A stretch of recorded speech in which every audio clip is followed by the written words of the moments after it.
We're all owned by the Syndicate, body and soul. Or should I just say body?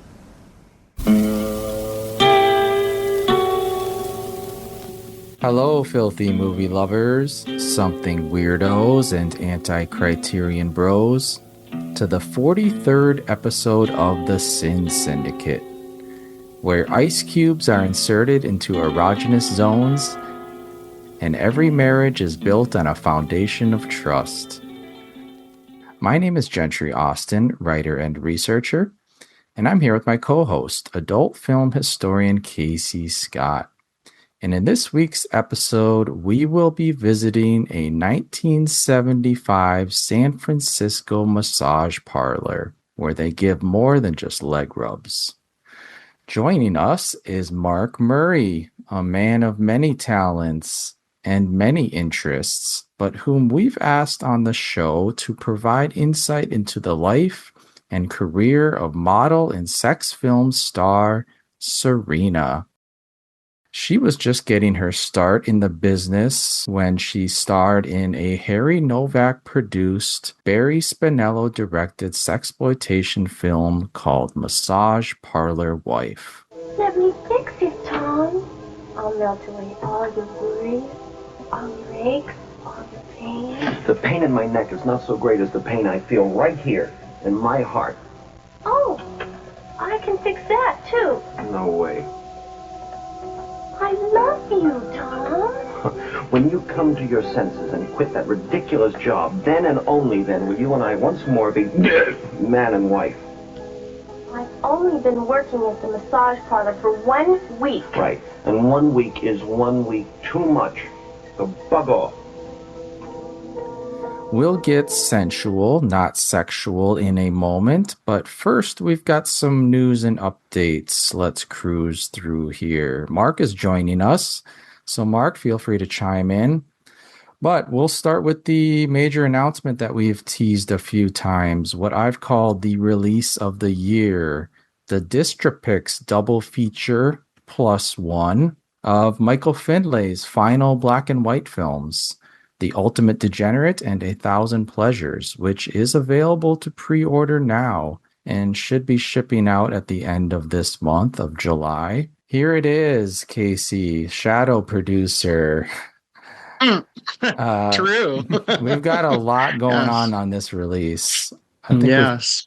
Let's run through it quick. Well, first of all, I don't exaggerate.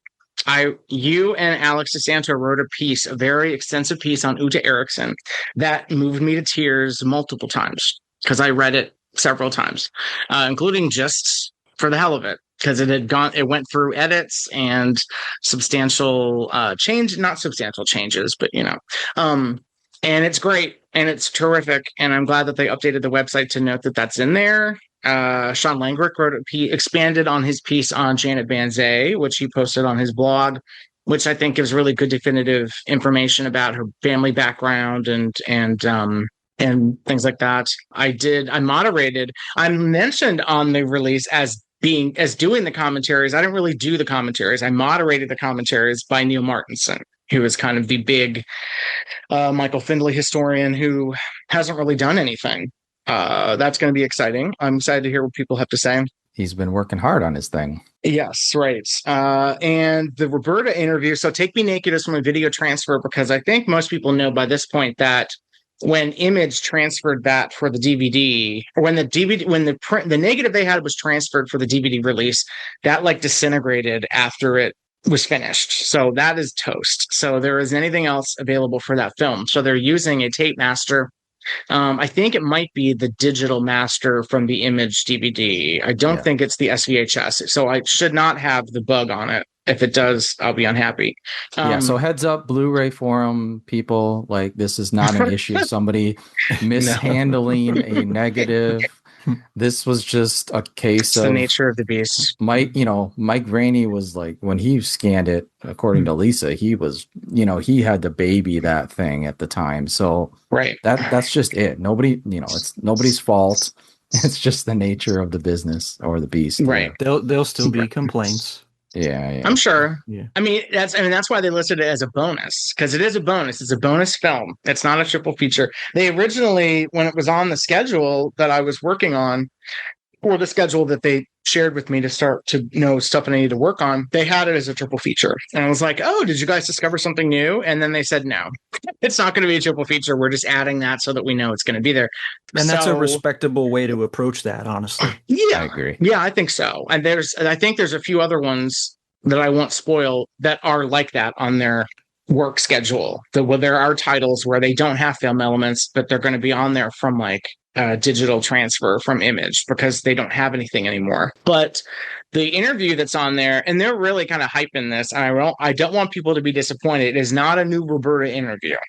It is, in fact, the very first time, including the very first phone call that I ever made to Roberta at 21 years old in 2005. No, yes, 2005. And it's the very first time I ever spoke to her, interviewed her through Media Blasters, who set me up with her. So Bill Hellfire at Media Blaster set us up. So you can kind of hear baby Casey trying to develop a rapport with this woman who scares the shit out of him. And it's interesting. I hadn't listened to it in literally like at least 22 years because I did the transcription of it for my records. But yeah, I made sure to include the very first phone call I ever made to her where she picked up the phone and I had to schedule the interview with her. So that's on there. And she immediately shoots down any discussion about the Mike movies in the very first phone call. But she still, drops a few hints in our conversation that she did work on them. So that's there. So yeah, I wanted that to go somewhere, and that made sense to be able to put that over that movie as a bonus. And then that way it's not going to waste and sitting in my archive. Like it's going to be able to be shared, and there's good stuff in there. So yeah.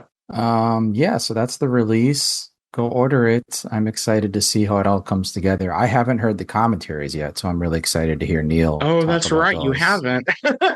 That's right. Oh, so you don't know all the stories from Earl Hindman on the set of that. No, I've heard a few from Neil. I talked to him. Yeah, there were more that he hadn't told me until the commentary. So I'm like, oh, good. Okay. So yeah. I will say we recorded 1,000 Pleasures first and Ultimate Degenerate second. So when you get it, I would suggest listening to the 1,000 Pleasures first and then the Degenerate second, because Pleasure starts the narrative, Degenerate continues the narrative. We kind of pick up where we left off on Degenerate. Oh, okay. Yeah. So that's good to know.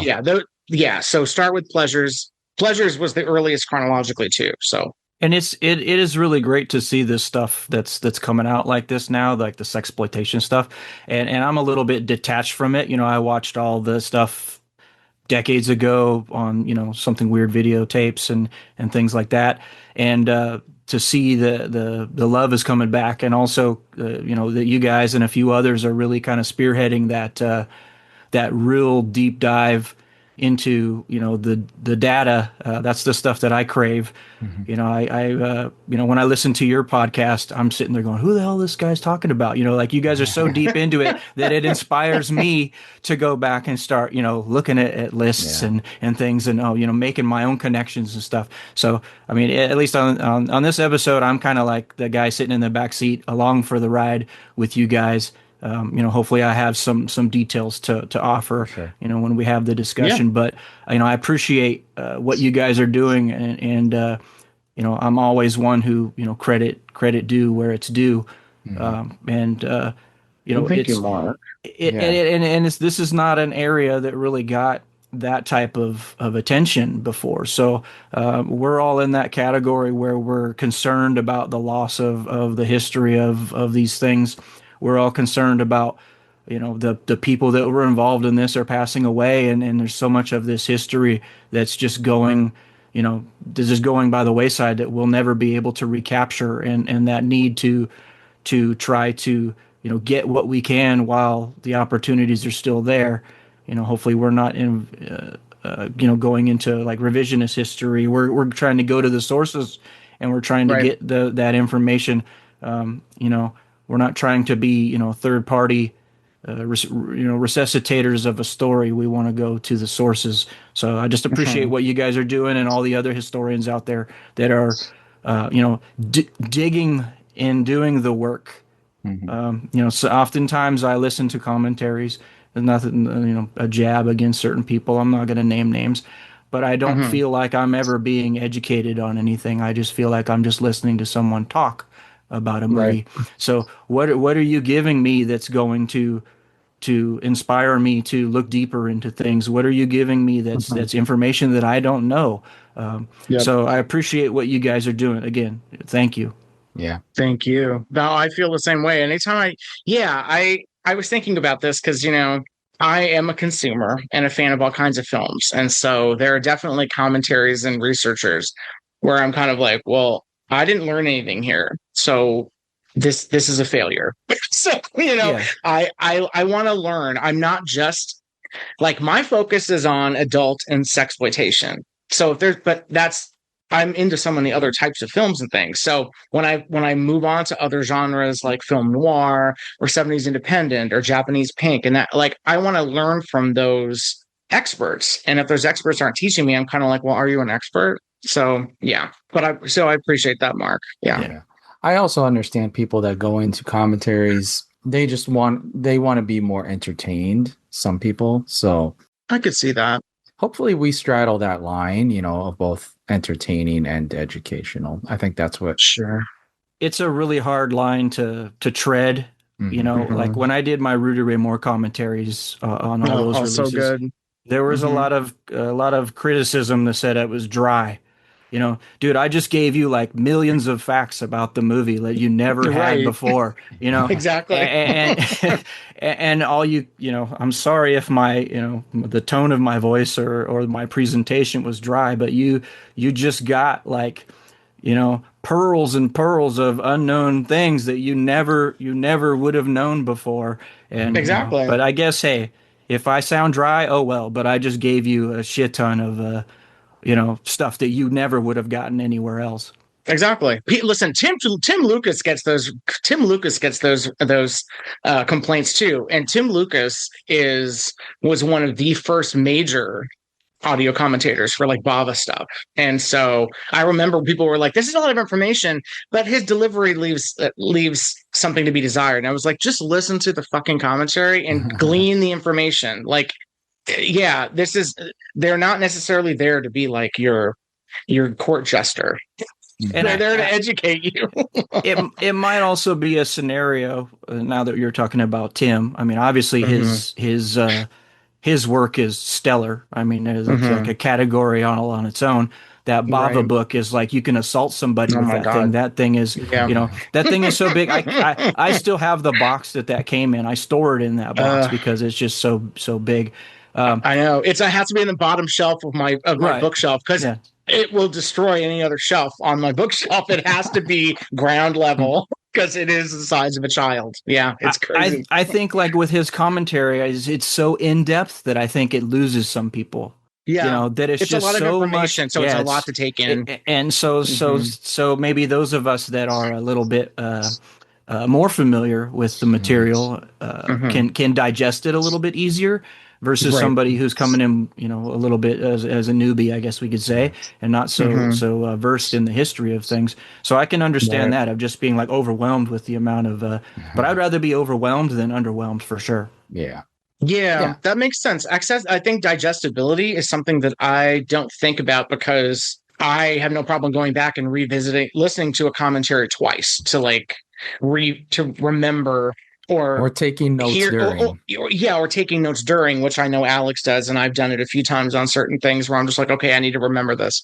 But yeah, I think digestibility is something that I never think about, and now that makes me wonder, Gentry, like we really are nonstop on our commentaries. We cover so much shit. So I guess anybody who's experiencing those commentaries, give them a second go around if you need to, because we really cover so much shit. I'm thinking of the Turk and Jezebel ones even. I'm just like, we really did deep dives on I don't like 7 or 8 crew members. Like really. Yeah. It's there. Like, you can return to it. If you don't get it all in the first try, like you said, it's like go back to it if you're interested. If not, then move on, whatever. And I don't think about it. Another challenge is we have to remember that we likely are in whatever, whether we're writing or speaking about something, that we likely are talking to a lot of people that don't know the amount that we do. So we might That's not be true. providing all the details that we need to so that someone can get a better grasp, because we're so familiar with it. We might kind of gloss over certain things because to us it's like standard knowledge, whereas it may not be Yeah. for somebody else. So that's a hard thing to try Yeah. to kind of Yes. reel yourself in and provide context that other people that but other people maybe don't. Yeah, I think about that all the time, but the way I like to approach it, and I think Casey is to a certain extent as well, is like, you know, if you don't immediately understand something or a term or a phrase, like, look, we live in a digital age here. You can look that stuff up easily. Yes, It's that's not very like true. back in the day where you would have to go to the library and get a book out to understand something. Like, This is but true. on that note, commentary. I actually got my WAD disc. I Ah, haven't listened to the commentary yet, though. But have you, Mark? So I did listen to the commentary last weekend, I believe it was, and oh, uh, I'm not so much of a fan of that front of that slipcover. I don't really like that artwork. The back artwork I do, but I don't I mind it. Just, thought it but was I mean, kind of weird superimposing his face over mhm. pants or whatever. It just looked weird. But anyways, your commentary, Casey, I thought was excellent. I was kind of laughing, not negatively at the beginning, but you're in this like marathon of like trying to introduce everybody who's coming on screen, and then it's kind of like, oh my God, okay, I've just Yes, talked about all the talking heads now. Like, you're trying to right. squeeze biographies of every person into like a 30-second snippet of them talking. That had me Yes, laughing. I thought that was hilarious. But you acknowledge it. You're like, okay, now that we've gone through all the talking heads, like let's take a step back and let's yeah. go through this.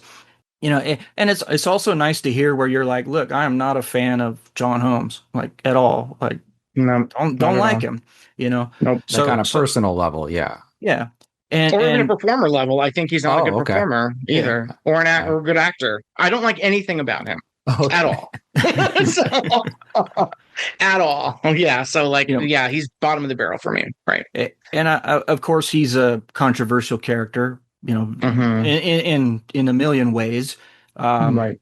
And what's ironic about him in a lot of scenarios, like he's on one of the loops in the effervescent Serena release, and actually he'll Right. be on one with her in volume 2, and she speaks Oh, very highly of him. And a lot of those people that speak highly of him were ones that were more familiar with him early on in his career. Before mhm. before the alternate version of John Holmes came out with the drug use and the Yeah, Serena crimes was and like, I don't remember any of that drug use. If he was doing it, it was very secretive. I remember yeah. her saying that. Right. Yeah. And as far as the documentary goes, I had seen it before, so it was nice to revisit it again. And your discussion about Cass Paley was incredible. I mean, I really enjoyed Thank you. that. And I like things that are relating to a personal connection. Hmm. So we get a lot of your story and your love and friendship with Cass. I was in touch with him and trying to work on some stuff with him as well. Not in Yeah. any way to the degree that you were, but as I kind of started this journey, restoring loops and collecting the loops, he and I became Facebook friends, and he would call me Yeah. every so often, and we would discuss the projects that he was working on, and I think you mentioned it in the commentary. Oh, Um, yeah. I mean, Yeah. I was just reading an email from him where he sent me like his outline for like a 5 disc release that Hmm. would be like all about the history of loops, and Yep. we had talked on the phone a few times about that, and I mean, I told him, I said I thought that, to me, that's like, I want 10 discs. I don't want 5. Like, that's Yeah. my level. But if you're trying to sell this to, HBO or something like that, I said you might want Hmm. to tone it, like, consolidate it a little bit, Right. because they may not be, they look at that and say, well, you're proposing like, a 5 hour, Right. documentary on something that, nobody's really going to necessarily Right. he wanted be it to the, be a series. He wanted it to be like a Netflix series, like a mini series for sure. which we would love, but the majority of the people might, Hard sell. last like 1 or 2 episodes in and then kind of lose interest. I mean, that to the general public, that's maybe like a, hour and a half documentary or maybe a 2-parter or something like that at the most. But I just remember he was like, dead set that it had to be like of that length, and I appreciated that. And he was I think he kind of offered to try to sell me the Blue Vanities name. Which that makes total sense because you kind of are the heir apparent now to what Blue Vanities was doing. Yeah. Like you are you're carrying the torch of Blue Vanities because they were kind of the loop people for a long time. And he bought that. And I talked about that in the commentary. He and a partner bought that from whoever it was, I think in Seattle, who ran it. Mm-hmm. And so we kind of talked about that, and I'm a little bit stubborn, and I wanted to do something that would separate myself from Blue Vanities, not as a negative, but all the stuff that they had released was in lower quality. That was all that they could do at the time. So I didn't want to take a name that was associated with a level. I'm trying to create my own thing for certain, and. But he had I remember he told me he had like a couple pallets of loops that he was trying to do something with, and he offered to kind of like send them to me and have me transfer them, and I had to turn it down because I already have plenty of my own. And as I kind of started this, I started getting a lot of people that were approaching me saying, "Oh, I have a large collection of these, and I'll give them to you if you transfer them all and give me the transfers." Like, why would I do all that work for you? Why would I spend all that time like transferring and restoring these movies and then just give you copies of them? It was just kind of absurd to me. Like, I don't need your collection. Like, I've already got enough to last me the rest of my life. Yes, but but I did try to think about ways that potentially Cass and I could work together, and unfortunately he passed, and I just appreciate that you had that that ability to give him a tribute that because he's not a name that pops up. No, not at all. And it's that's kind of what I wanted to do. No, his real name was on the doc when it played at festivals in the R-rated version. The hardcore version, which for some reason I just got another question about this, and I'm just like, I don't know why people are fixated on this hardcore version of this. That is not the preferred version. It cuts interview footage to replace that footage with hardcore footage. So you're getting less of the movie that Cass made if you get the hardcore version. So the only thing that I regret is that there was not research done into the Hushler Corporation to get the commentary he did for the VCA release of that. Because Cass did do a director's commentary, which I, frustratingly enough, could not get a hold of.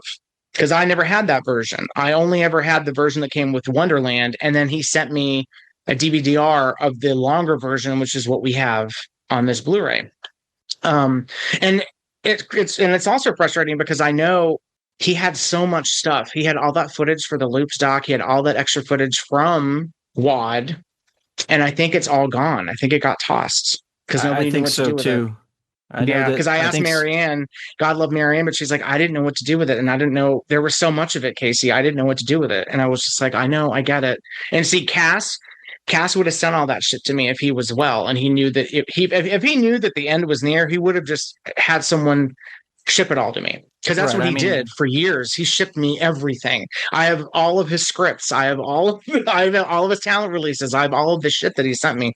And if I'd have known that, I would have drove down and got something like that. And I just think that Marianne was just so overwhelmed and, so grieving that it was just like, what do I do with this stuff?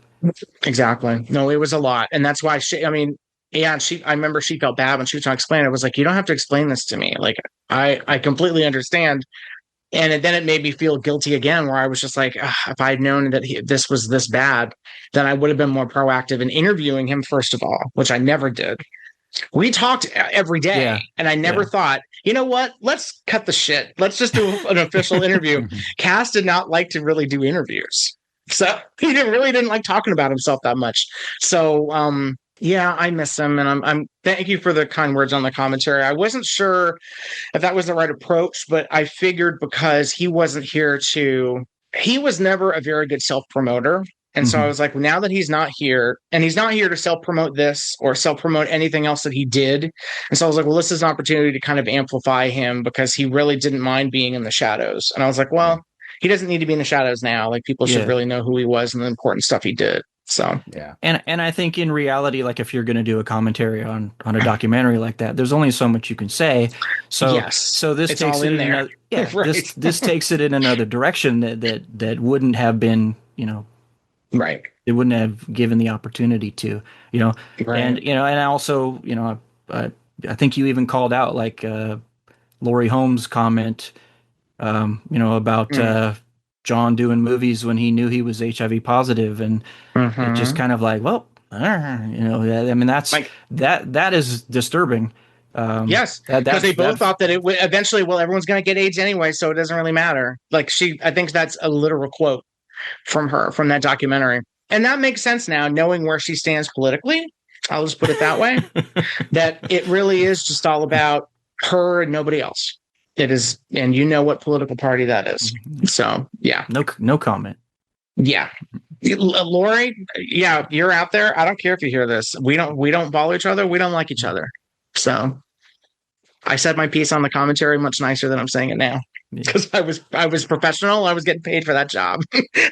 Now I will tell you, Lori. Thank you. No. Thank you, Justin Law Liberty, for reaching out. Thank you. Yes, that was a random request that I was very surprised to get. Yes, it was. I'm glad I did that. And then, crazily enough, I found out that my classmate from NYU, who I went to school with and graduated with, wrote the liner notes for that release, and he is the guy who wrote the book on loops. He wrote Let's Go Stag. He wrote that book. Yeah. So it's crazy that we both graduated class of 13 from NYU. And he wrote these liner notes. I still need my copy. But he thanks me in it because he and I were the two porn guys in our class. We were simpatico. So it's right here. Yes, I've got it at my desk. I definitely need a copy of that because it's like a major substantial upgrade from the last Loops book, which that was old. I think it's Black and White and Blue, maybe. Yeah, that's the one that I have. I've read that one. Yeah, but Black and White and Blue ends basically around 1970. That's what it mostly covers early like stag like. Is that hardback one? It's like brown. The one I have is not. The one I have is paperback, but there is one called Dirty Looks. That's the one that's the hardback one. Yeah. Yes, and I do have that one too. Yeah. And that one is way out of date, but that was like the beginning of all of that, and so people have been building on that over time. And no, Dan is great, and Dan is so funny because he just sent me a bunch of he publishes a zine. He sent me a bunch of copies of the zine. I was like, I love to see people still doing zines, So shout out to Dan. Love Dan. One of my favorite people. And Kristen, his wife, who I also went to school with. They're still married. Love both of them.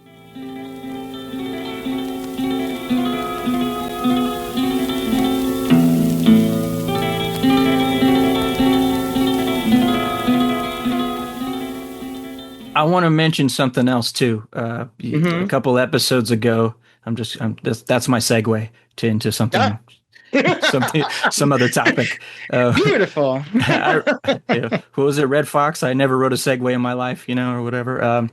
But I also appreciate you guys a few episodes ago calling out the AI usage. I mean that's something that's disturbing to me in so many regards, and especially that specific instance. We wanted to hold that conversation until you came on, but we just couldn't keep it in any longer. It was a dam bursting. There was no way. We just had to let it go. Yeah. Well, didn't I kind of inspire that by a Facebook post that kind of because I think I posted something of like I'm so tired of people that take some kind of a video clip and run it through some AI and now say it's a 4K restoration, and it was 480p when you started, and now all of a sudden it's just it's just ridiculous that people think that that's an upgrade, and you got this like just bizarre alien looking people because Yeah. of the I don't get it, and I don't It's understand the about them. idea. It's about them being able to say, click that little icon and they can show like 4K on YouTube. That's what it's all about. Yeah, Right. I mean, But then it also, I think, provides people this similar to how there are people who are using AI to reverse image search adult film actresses and then claim that people they find are them. And they're just posting random pictures of strangers that they say are these people when they are not these people. I think there's a sense of weird kind of ownership that's like, well, now I'm part of this movie's history. And now I'm part of this and I own I'm part a of this now. And I'm like, restorationist. right? no. Yeah, like I just did No. something, like you didn't do anything. I You just did clicked the button. something. Yeah. Yes, exactly. I'm just it's disgusting. I think a lot of them like they literally do not know like the type of work that goes into this, the type of No, work that not you're a doing, Mark. They don't know. nope, not a clue. It's not fun. I mean, there's times that I just like, it's like, oh my No. God. It's work. Who knew? Yeah. Yeah, it's rough. I mean I mean, if we talk about just like, my process, it's when I'm going through loops, right now I have about 7,600 titles Jesus in my Christ, collection, Mark. and Oh my God. 98% of those are hardcore. There's a little bit in there of like, little like nudie cuties and 16 millimeters and some, weird wrestling things and odds and ends, but the majority of it's all hardcore. It's a lot of European stuff. And on top of that, I have probably about 4,000 duplicates. So when I'm going through everything, if I decide I'm going to transfer something or whatever project I'm working on, I'll have to go and I'll have to inspect sometimes 3, 4, 5 To find copies the of best that to one, find the right? best one. And Yeah. it's so small that you can't just like unspool it and look and get an idea of what the quality is going to be. About the best you can do is say, well, the color looks pretty good on this, but you're not going to be able to see a big scratch going through the entire length of the film. And so usually that Right. requires me to, I hand clean everything. So, I add a little quick leader and, heads and tails and I hand clean everything. And then I'll, run it through the transfer system and see what I've got. And, hopefully most of the time, sometimes I'll be going through while I'm hand cleaning it and I'll feel a splice. And it's like, well, can I use this now? Like, is there footage missing? Or is it just a frame or two? Or is it like at a transition where it's not going to be something that, is detrimental to the flow of the film? And sometimes I'm going to have to use something that has a trim in it somewhere. It's either that or nothing. So I would prefer to have something available than nothing. I think we all kind of agree on that. Like we'd rather see 2 reels of a 3-reel film if that's all we can get. Yes. There's something weird ethos. Yeah. Yeah, And, right.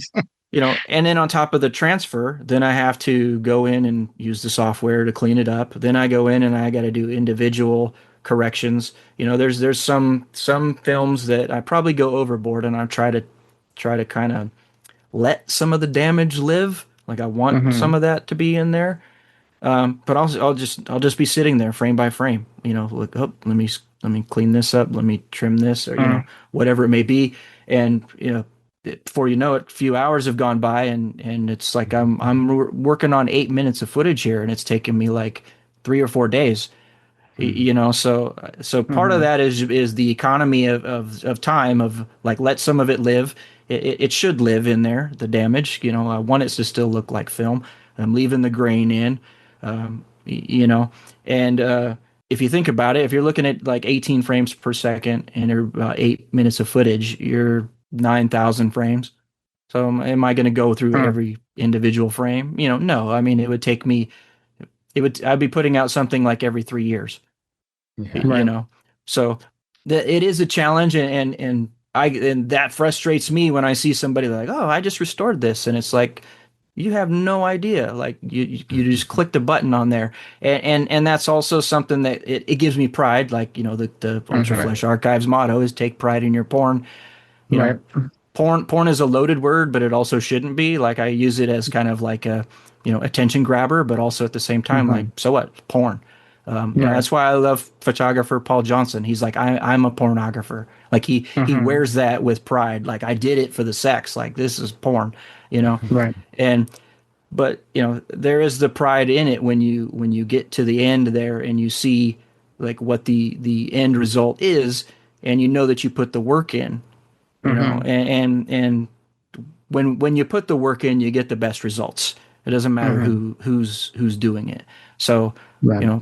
I'm sorry, armchair guys who are just taking files that you downloaded and putting them in an app and claiming that you've just restored a movie. Like, you haven't done anything, Yeah. And there was Right. some things I was looking at on another Facebook group where someone had posted an image. I think it was from Star Trek. It was like a behind the scenes Oh, God. shot of a Star Trek episode where he had like the crew, and he had the clapperboard and everything, and you could see, they were getting ready to take the shot. And that single frame, and someone ran it through like an AI thing, and they thought they'd just done this amazing thing where they restored this frame. And when you looked at it in detail from the original image to the supposedly restored one, it changed the text on the clapperboard that was written on there.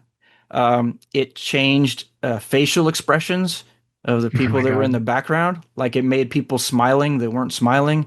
And, I look at that and I just think, man, that's, did you even analyze this image after you ran it through this app, to see what it actually altered, And so, I mean, I just love the fact that there is so much stuff that is being restored right now. I'm not trying to take credit for being this amazing restoration guy. I don't really know what the hell I'm doing. I'm learning something every day, and I'm just a stubborn guy that just keeps at it until I figure it out. Hopefully as time goes by, things get better, from my own work, and hopefully at some point, I can actually have some revenue, or I can upgrade my equipment. Maybe get an assistant. Will that ever happen? I know you like to do everything yourself, Mark. I know. I'm trying to make my wife my assistant. I want her to do everything on the. She's actually been like assembling all the effervescent releases. So any of you that ordered, my wife lovingly put that all together and shrink wrapped it and everything, and everything Put done the condom here is, in there. Yep. Yeah, we actually the cards. It's funny because we have a debate about the condom, because I think it's better to put the condom in the package with the opposite side up so you can see the color of it. She's adamant that it needs to go face down so you can see the label. So see, now this is the level of detail that Mark is putting into these. He's thinking I will about say, this. I got both. I've received them both ways. I can't tell you I have a preference. So you know what? Keep alternating. Both look good to me. So yeah. But also something else to note is that like a lot of these people that are doing this, they're doing it, like you said, from like compressed video files that they're downloading on the internet, or like old VHS rips. So they're never going to look good, and they're going to look even more otherworldly and alien because they're not dealing. It's like when people try to use AI to do well, it's even worse on video. Stuff that's shot on video looks even worse because of that bit rate of video and the different video formats from the 80s and stuff. So I've seen 80s stuff that's like, God, it looks really terrible. It looks really disgusting and horrible. It makes it brighter, but like waxy and weird, and the movements are weird. The movements look completely fabricated. Cum shots are disgusting in AI. Yes, they are really revolting. So yeah, it's just like, it's never good. When it comes to restoring 8mm films, cum shots are my my nemesis. Yeah, I can imagine. The software usually considers that damage and tries to remove the cum shot. So right. I oftentimes have to go back in and sort of clone, the cum shot back into the image, because it will take it out. Wow. Because they think it's like a splotch on the negative or something? The way that the software interprets it as if it's like, additional grain damage or something like that. It will like lighten it or remove it completely. So I have to go back and use some, trickery and clone the cum shot back in. So That's so yeah, funny. I mean, that is my life. My wife comes in That's and insane. sees genitalia on the computer screens, and I'm drawing out little dots and trying to clear up scratches, and so that's what happens in our household here. Some will say that's living the dream, Mark. Somebody's dream. Yeah. I mean, I love it. I mean, it like I said, it does give a sense of satisfaction, and Right. And that's all you can do is like you're satisfied with your work. The effort that's being put into this. And I would just say, as like a final note, it's just like that's all you can do. Like keep doing good work and hope that people will see it and realize that, hey, this is the right way to do these things. And like, me clicking a AI filter button and calling it 4K, like those people are not getting any satisfaction at the end of the day, I would hope. No, they're doing it for clicks. I don't even think they like to watch it. Well, that's what I was going to say. I don't think they're really fans anyway. So those people wouldn't be my customers or anything. No. So they're just. But the scary thing is I think they're just perpetrating the idea that garbage is good. Agreed. Yeah, and it's changing people's perceptions to think what is a quality image or what to expect in imagery, and that ultimately is what's upsetting to me, that there's not going to be anything that looks like film anymore. That there's going to become a trend where who knows, it could become where studios just go through and they AI-atize all of their product and make it look like that, because that's what they believe that the public wants to see, so I hope we don't get to that point, and I love seeing like Vinegar Syndrome and the work that Distrib picks and everybody's doing that is, trying to, like it's not that we're holding on tight to that nostalgia. It's just, that's the way it's supposed to be. Right. I mean, yeah, we are holding on tight to that nostalgia. I love the nostalgia. I live for the nostalgia, but we're trying to keep it true. Yeah. Right. I agree. I want a Spanish omelet and whole wheat toast. I want some pancakes. Syrup. Well, talking about elements here, Casey, let's talk about Lunch Wagon, which was a film we talked about in our last episode. One of your picks. It was number 5, I think. Picks. Yes, it was number 5. They were only in reverse chronological order. So yeah. I probably would have rated it higher if I had a choice, but so John Charles, God love John Charles. As much shit as you talk about him, he still keeps our group chat going. He knows it's out of love. I know. I love John. John, another one like Nathaniel Thompson and Marty McKean, a bunch of people. I've known those guys since high school. I've known them for over 25 years. So, and it's funny, I never met John, but yeah, we've been in touch for that long. He confirmed that Mark Bordy, who I almost reached out to about Lunch Wagon, and I'm glad I didn't, because I'm sure he would have thrown me some bullshit. Said he was tired of paying storage fees for all of his elements for the Mark Bordy stuff. So we're talking Lunch Wagon, Hollywood Hot Tubs, Summer Camp. I feel like Preppies might have been one of his. I don't remember all the rest of them, but they were being held at Bonded, which is a big film lab, and he got tired of paying storage fees, and he just told him to throw it all away. And so, no Lunch Wagon restoration possible. No cinematograph release of Lunch Wagon. No cinematograph release. Which, considering they're putting out 54, I think that they could afford to do a Lunch Wagon, considering that apparently quality is not necessarily required for a cinematograph. I will not buy the reviving of the reputation of 54. It is not Showgirls, which I do co-sign the reviving of that reputation. 54 is not good in any of its versions. It's not good. Sorry, guys. Don't like that. But yeah, Lunch Wagon. Well, considering that Lunch Wagon, I think you had mentioned. I think you mentioned somewhere. I think in your Letterboxd review, was that it was one of the most profitable independent movies of like 1981. Yeah. So there had to be prints out there. So can we at least get like a nice theatrical print scanned for Blu-ray? I mean, that would be nice. Roseanne Caton would be involved, because Roseanne Caton does interviews. I think the asking price for one of her interviews, I believe, don't quote me on this, but I believe it is if you do a substantial donation to her and her husband's nonprofit. Okay. So essentially, if you donate something to her, they're very good nonprofit that's doing really good work, that she will do an interview. So do that and get a Roseanne Caton interview. She has such good stories. So yeah. And I feel like if people saw, if that came out on some kind of like a double feature with that Navy film that we don't exactly love, but she's still Chesty Anderson, completely different owners, right? Yeah, so that would not happen. But yeah. anything. Okay, so anything, yeah, Roseanne Keaton. But Summer Camp maybe, Mark Bordy, yeah, right. I think that she would get like a lot of new fans. She's just like, she has such a great energy and such a great look. Yeah. She's great. And also Missing Persons, I think, because Dale Bosio is right now going through a GoFundMe right now. And that was kind of fun because you were not aware of Missing Persons, I learned, until you watched this movie. And Dale Bosio... You're like, why are there all these Missing Persons clips? I was like, I was like, in here. And I was like, oh, he's really taken with Dale Bosio. That whole Spring Session M album is like one of the best debut albums ever. It's so good. Yeah, I've got that. I'm a vinyl guy. I've got that vinyl, and every time I listen to it, I think about how heavy it sounds.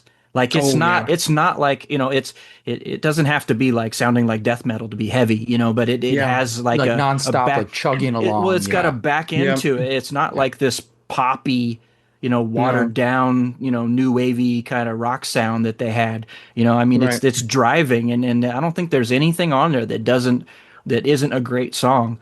I'm not a fan of like the second album at all. Like I bought it and listened to it. That one's a little iffier, right? It didn't really do anything for me. So that's the album you listen to, and then you go, I need to listen to the first one now. It always makes you go back to the earlier sophomore slump. That's what they call it. Yeah, that's what it is. And I think she got a little. I think the legend is she got a little big for her britches with the second one. Mm-hmm. It was. I think it was kind of like, well, I'm going to be the next Debbie Harry, and that did not happen. She was doing like. They did the US Festival that year, like what was it, 83 or 82 that the US Festival happened, and she was wearing that it was like these clear cups that were like a bra. Yeah, I've seen that. I've seen that image. She was amazing back then. She was in Hustler, or I think it was a Hustler that she was in, and maybe it was a We. I don't remember which one it was. I have it, whatever it is. I was going to say, you have it somewhere. Right. Yeah, she's great. I mean, she's iconic. But yeah, that's why I thought it was so funny that I actually asked Gentry. I was like, so you knew Missing Persons before this movie, right? He was like, no, they never came. I didn't know. They never crossed my path for some reason. Yeah, I don't know. I thought you might have heard Words at the very least, because Words is like their big. I don't think their big hit. Yeah. I mean, I just want to. How could nobody ever hear Walking in L.A. like that? That's like Walking in L.A. so good. I mean, maybe I'm the old guy here, so maybe that was like I'm older than you guys, so maybe that was my bread and butter back then. But it's so good. Yeah, I mean it is, but you're right, there is a drive to it. So it is kind of a perfect mix of like new wave with like the synth and the electros with punk, the LA punk. Yeah, so it's like a mix of those two sounds, and it doesn't sound poppy or it's got edge. It's got some edge to it. Yeah, no, it's so good. And I love she gets to act in Lunchwagon. She's like a total bitch. It's great. Oh, yeah, she is, yeah. She seems like she's having a real blast. Yeah, I mean, it definitely has legs. I mean, it's incredibly stupid, but it's self-awarely stupid. Mm. And I think that makes all the difference.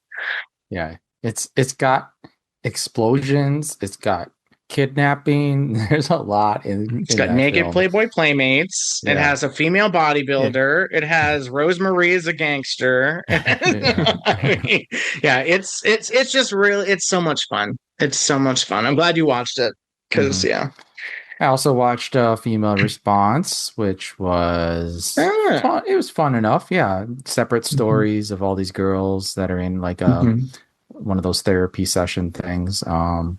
Of course, they have Jennifer Wells. Hers is at the very end. They save her till the end, like she's you saved the star for the end.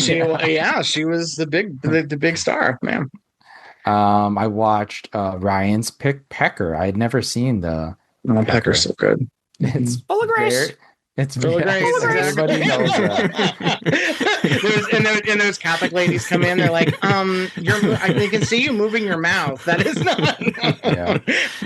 I love that movie. Yeah, a lot of heart. in that film. Yeah, It really does. And I think it's maybe his most heartwarming. It's shockingly heartwarming. It's out of all of his movies, it's the one with the most heart, I think. Mm-hmm. Yeah. A lot of love for the weirdos, of course. That's kind of his thing too. Yeah. Yeah, it's a dysfunctional family that you love. You know, the whole town is him. like family. Yeah, that kind of thing. Yeah. Mary Kay Place as the mom is great, and yeah, I'm like, we need more of her and more John Waters movies. She is very Mink Stole in that. I could say she's very Mink Stole and Pecker playing that role. Yeah. Yes. Christina Ricci is the stain queen. She's right at the laundromat. Yes. Martha Plimpton as the bartender at the gay bar, who in that great wig. Yeah, it's just like now I need to rewatch it. I feel like it has to be coming. They're making their way down the line. Yeah. What's the name of the the lesbian strip club? Oh yeah, what is it? Oh, is that I don't remember. Related or it's some. Totally because it does have that, like, it's about you have to peek at the muff, right? Yeah, it's like something about pelt or something like that, or the muff diver or something like that. Like it's something very niche for John Waters. John Waters loves all of that slang, so he's very good about naming stuff. Yeah, I mean, I'm upset that I don't think we're ever going to see a new John Waters movie. I keep hearing Aubrey Plaza is supposed to be in the new one that he's trying to make money for, and that's kind of the best possible person working right now to be in that movie. Yeah, she's bringing Christina Ricci vibes from like Pecker. Well, I got a major crush on Aubrey Plaza, so I'll watch it anyways. So love her. I mean, it's I mean, since what, Dirty Shame? Like where? Like 22 years. Yeah, it's we need some more John Waters. It's better than that one, because the second half of that sucks. But, I love everything up until the Johnny Knoxville bullshit. Everything else around it is great. It kind of bothers me that it seems like he was the reason why that movie got made. Yes. Like kind of like once he kind of like attached himself to it, then they were able to get the budget and do it. I don't necessarily put a lot of it's Johnny Knoxville. Right. I mean, because I guess having Tracy Ullman and Chris Isaac wasn't enough. You need right. Want to have Tracy Ullman asking Chris Isaac if he wanted to have Funch wasn't gonna get the funding. It needed to be Johnny Knoxville. He dates the movie too with Johnny Knoxville there. Yeah, it does. But John Waters said that around the time. He's like, well, Jackass is, and he was in Jackass too. He played like a magician in like this disappearing act where the fat guy jumped on Wee Man or whatever. And yes, listeners, I am a fan of Jackass. Yes, I own the first two movies. I think he said the Jackass was like a continuation of Pink Flamingos, or it really is like, let's see how much sick shit we can do. Oh, sure. Just for fun. So it really was just like the shock value, which is what he's mostly about. So it makes sense, but it also just like the writing around it sucks. Like I would have liked to just prefer to focus on Tracy Ullman being a sex meeting after she hit her head. That was more than enough for me. And her daughter, Selma Blair, with the giant tits like Justin Morgan, that she had to keep locked in her room because she needed to dance all over town. Yeah, like there's enough there without the Johnny Knoxville and the sex cult thing. Like I didn't need any of that. Yeah. Anyway, John Waters' pod is ended. I literally, I could do a John Waters pod. Love that man. I'll cruise through. So I also, and then I finally watched my pick, Give Us Our Daily Sex, or El Periscopio, that Jose Larraz movie, which was sent to John Charles actually hooked me up with a copy. Yeah, John Charles. Thanks again, John. And I can maybe kind of see why this hasn't been put out, because there is some questionable scenes with a young boy that maybe aren't. Is it a Queen Asado situation, but with a dude? I mean, it's clear that the boy probably wasn't in the scene when this was happening, certain things happening. Hey. But also the version that John Charles sent has like inserts, so it's very awkward. Like it'll have an obvious insert of like a dick that's supposed to be a little boy's dick. But it's like, Gentry, what? Oh God, what? What are you talking about? Oh my God, this is horrible. Yes. Oh my God. Anyways. That reminds me of how the director of Teenage Hitchhikers made that movie Barbie's Fantasy. Have you seen that, Mark? No, I don't think so. No. Jim Holiday says it's the best movie with an underage sex scene. where it is literally a 12-year-old boy that has sex, and his face is never shown, so we don't know who that boy was, but it only has ever come out on VHS. No one else should ever put it out. The guy who directed Teenage Hitchhikers did it. Terrible. So yeah, don't. It's not just girls we have to worry about in these things. It's that's not something I would pursue. No. Anyways. No. But hey, Horrible. Laura Gemser, yeah, she is very Laura Gemser. If you like Laura Gemser, That's good. She's a nurse. There you go. Let's move on from that. I have a question. What? I didn't see any of my movies get any spotlight posts on the Instagram for the past 2 weeks. Because I haven't seen Student Nurses yet, because you didn't send it to me. No, because you know why? The version that the credit sequence that I sent you, speaking of AI, is from a bullshit AI upscaled version that I had to download to cut the screen credits to send to you for an audio drop. Mhm. But that was an AI upscale. I don't have any other version of that because I sold my DVD years ago, and now it's very expensive. So I don't actually own my number one pick on that list. You know what? I do have a clip of a very funny clip from Lunchwagon that I'm going to post. Okay. Okay, good. Yep. I was like, damn, all my picks sucked. No, they didn't. I just. Oh, okay. I was like, damn, Gentry. Oh my gosh. This is what happens when I put too much pressure on you to run the Instagram. Yeah. Who's your friend? My name is Millicent, and I'd like to ask you a favor. Anything you say, gorgeous. Fuck me. Ooh-wee. What a woman. Well, before we get into Massage Parlor, I mean, we touched on Ultra Flesh a bit, but, let us gush a little bit more here, because I would just want to say, I think the commentary track might be so far the best commentary track, my favorite that I've listened to this year.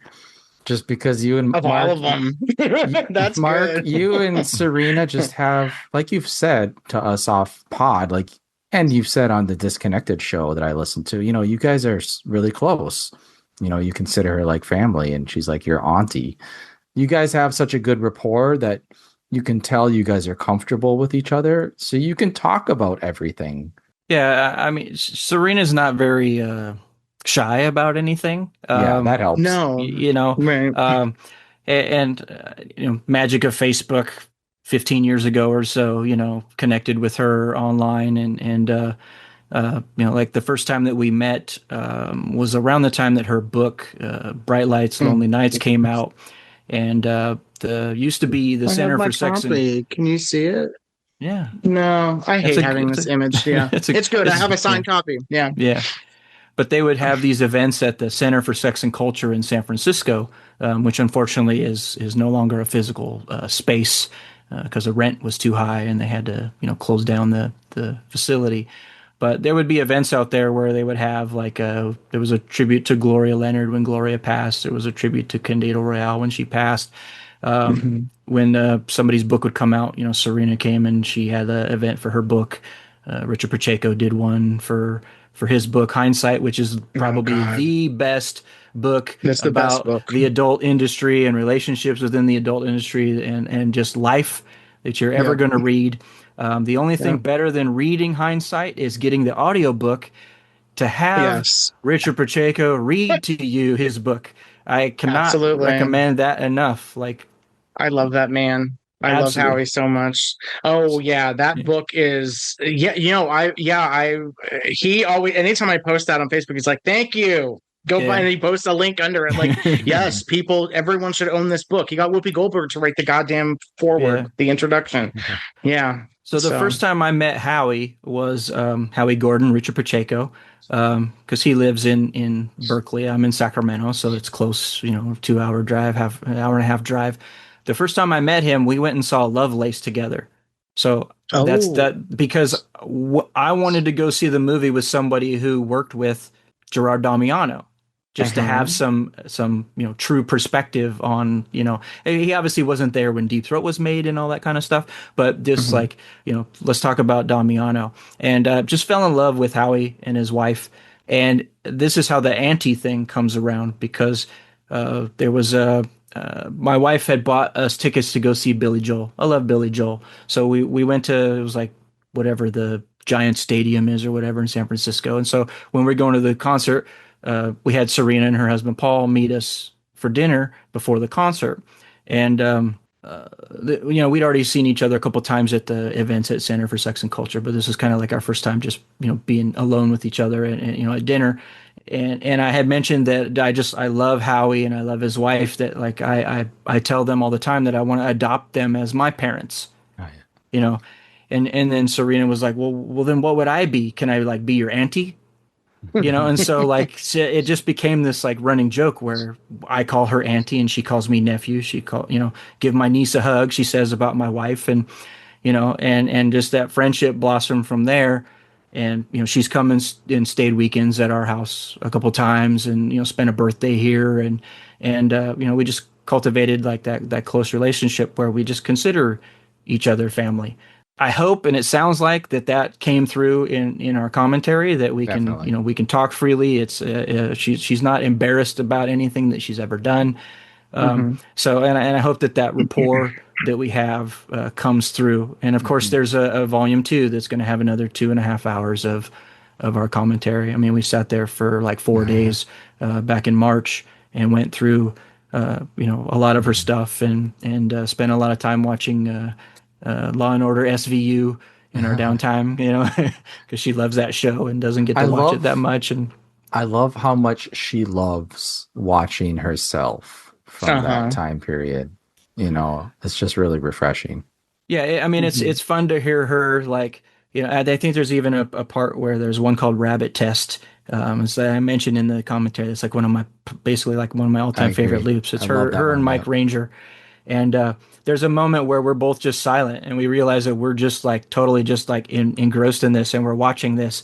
And, she definitely wasn't shy. She's not shy now, and I love that about her. She has this sort of like innocent abandon about her that she just seems so childlike, but mature at the same time.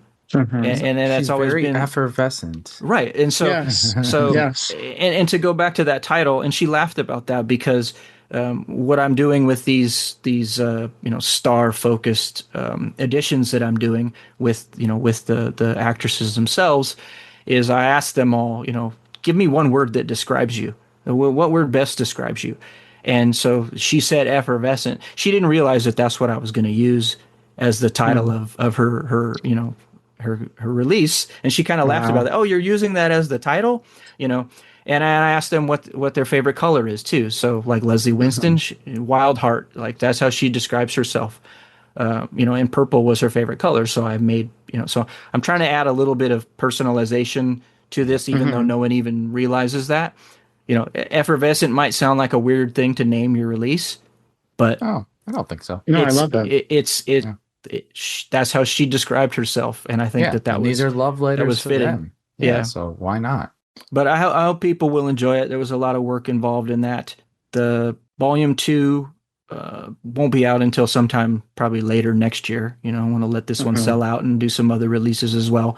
And the initial, because they're numbered, they're all individually numbered. So 1 through 50 is like kind of like the special edition. We do signature cards.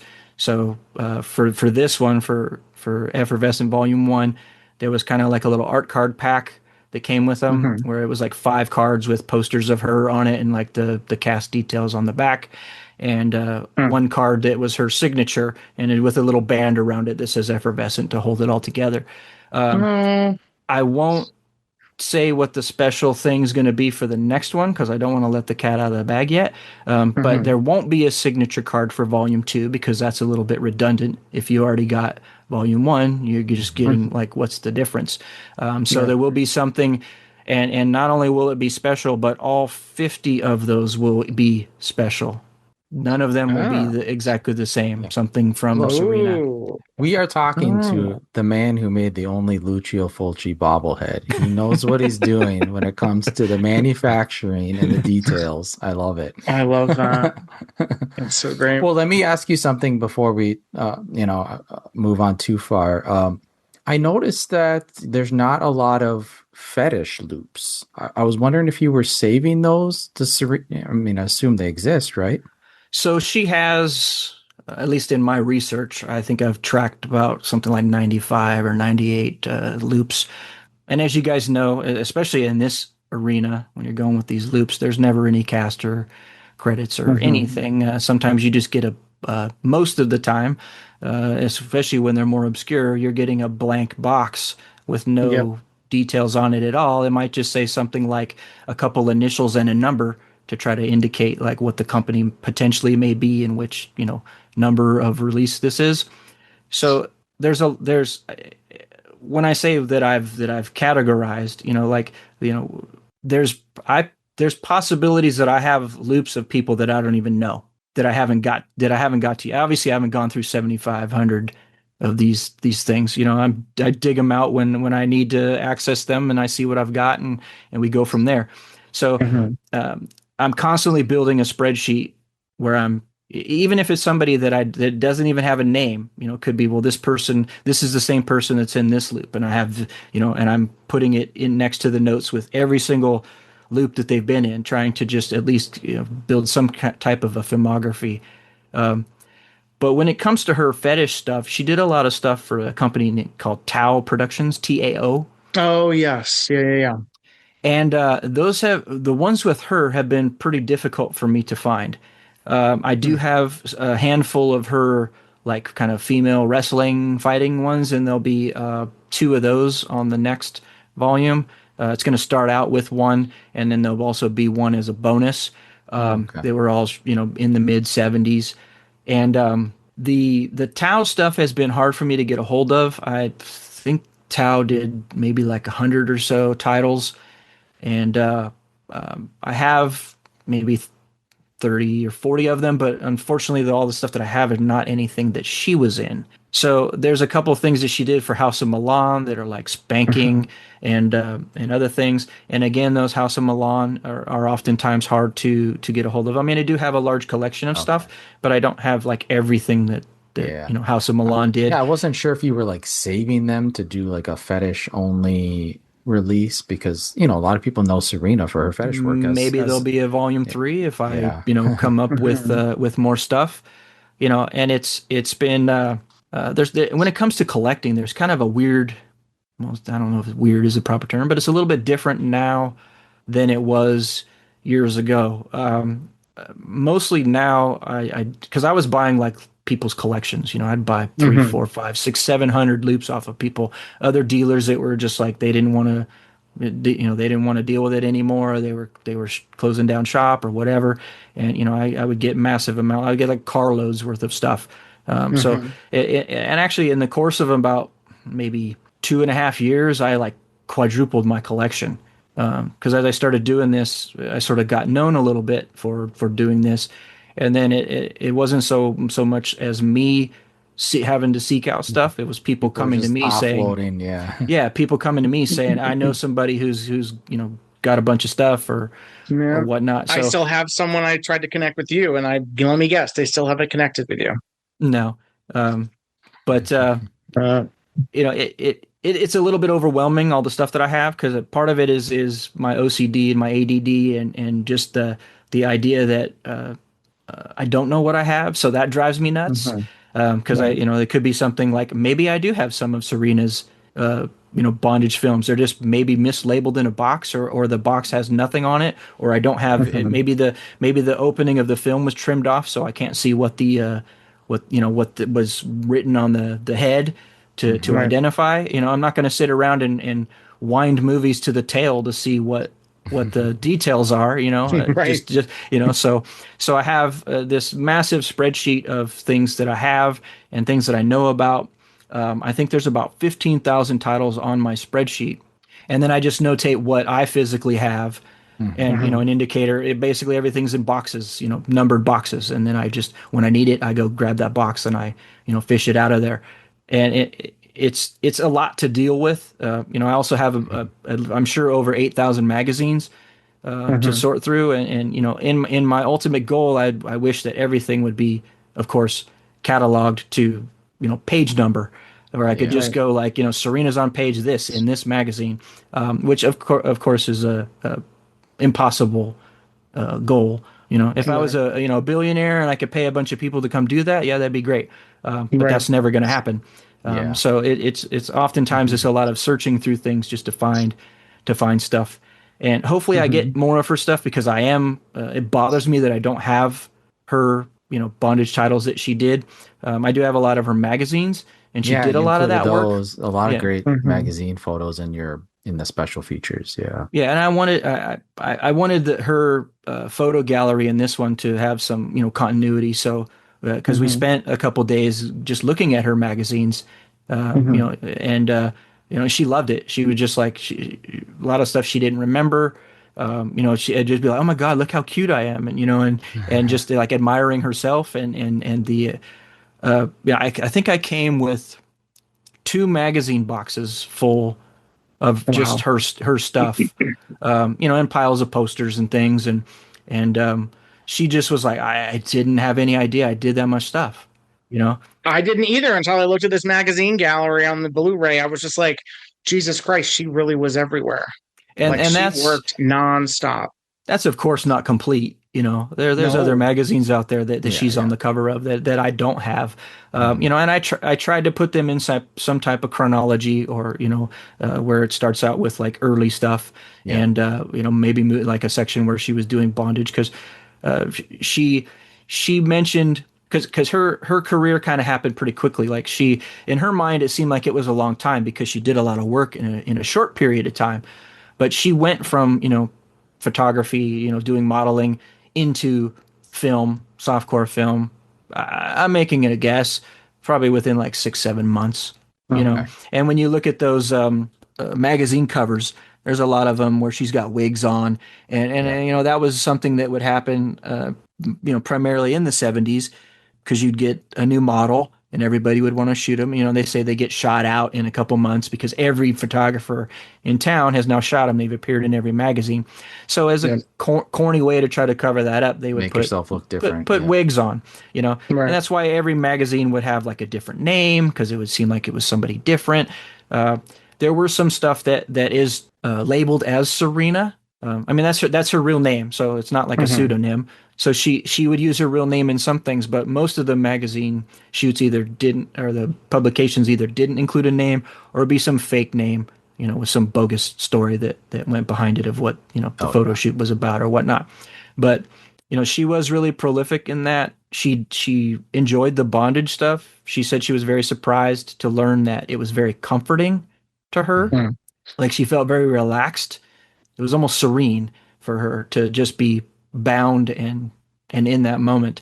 And a lot of her stuff too looks factual, and I say that with bondage because you can look at magazines where they have a chain around them and it's like it's not even attached to anything, or or I have one that's a bunch of these girls that are supposed to be tied up against a wall, and one of the girls is simply just raising her arms up as if she was tied, but there's not even a rope around her wrists, or like, it's just so like fake Bad and photo editor. phony, and Right. and but yeah, and having some photos interspersed in there, in the photo gallery of her holding those magazines, what I thought was an interesting and kind of welcome treat, and it's not so much she's not hiding from being Serena.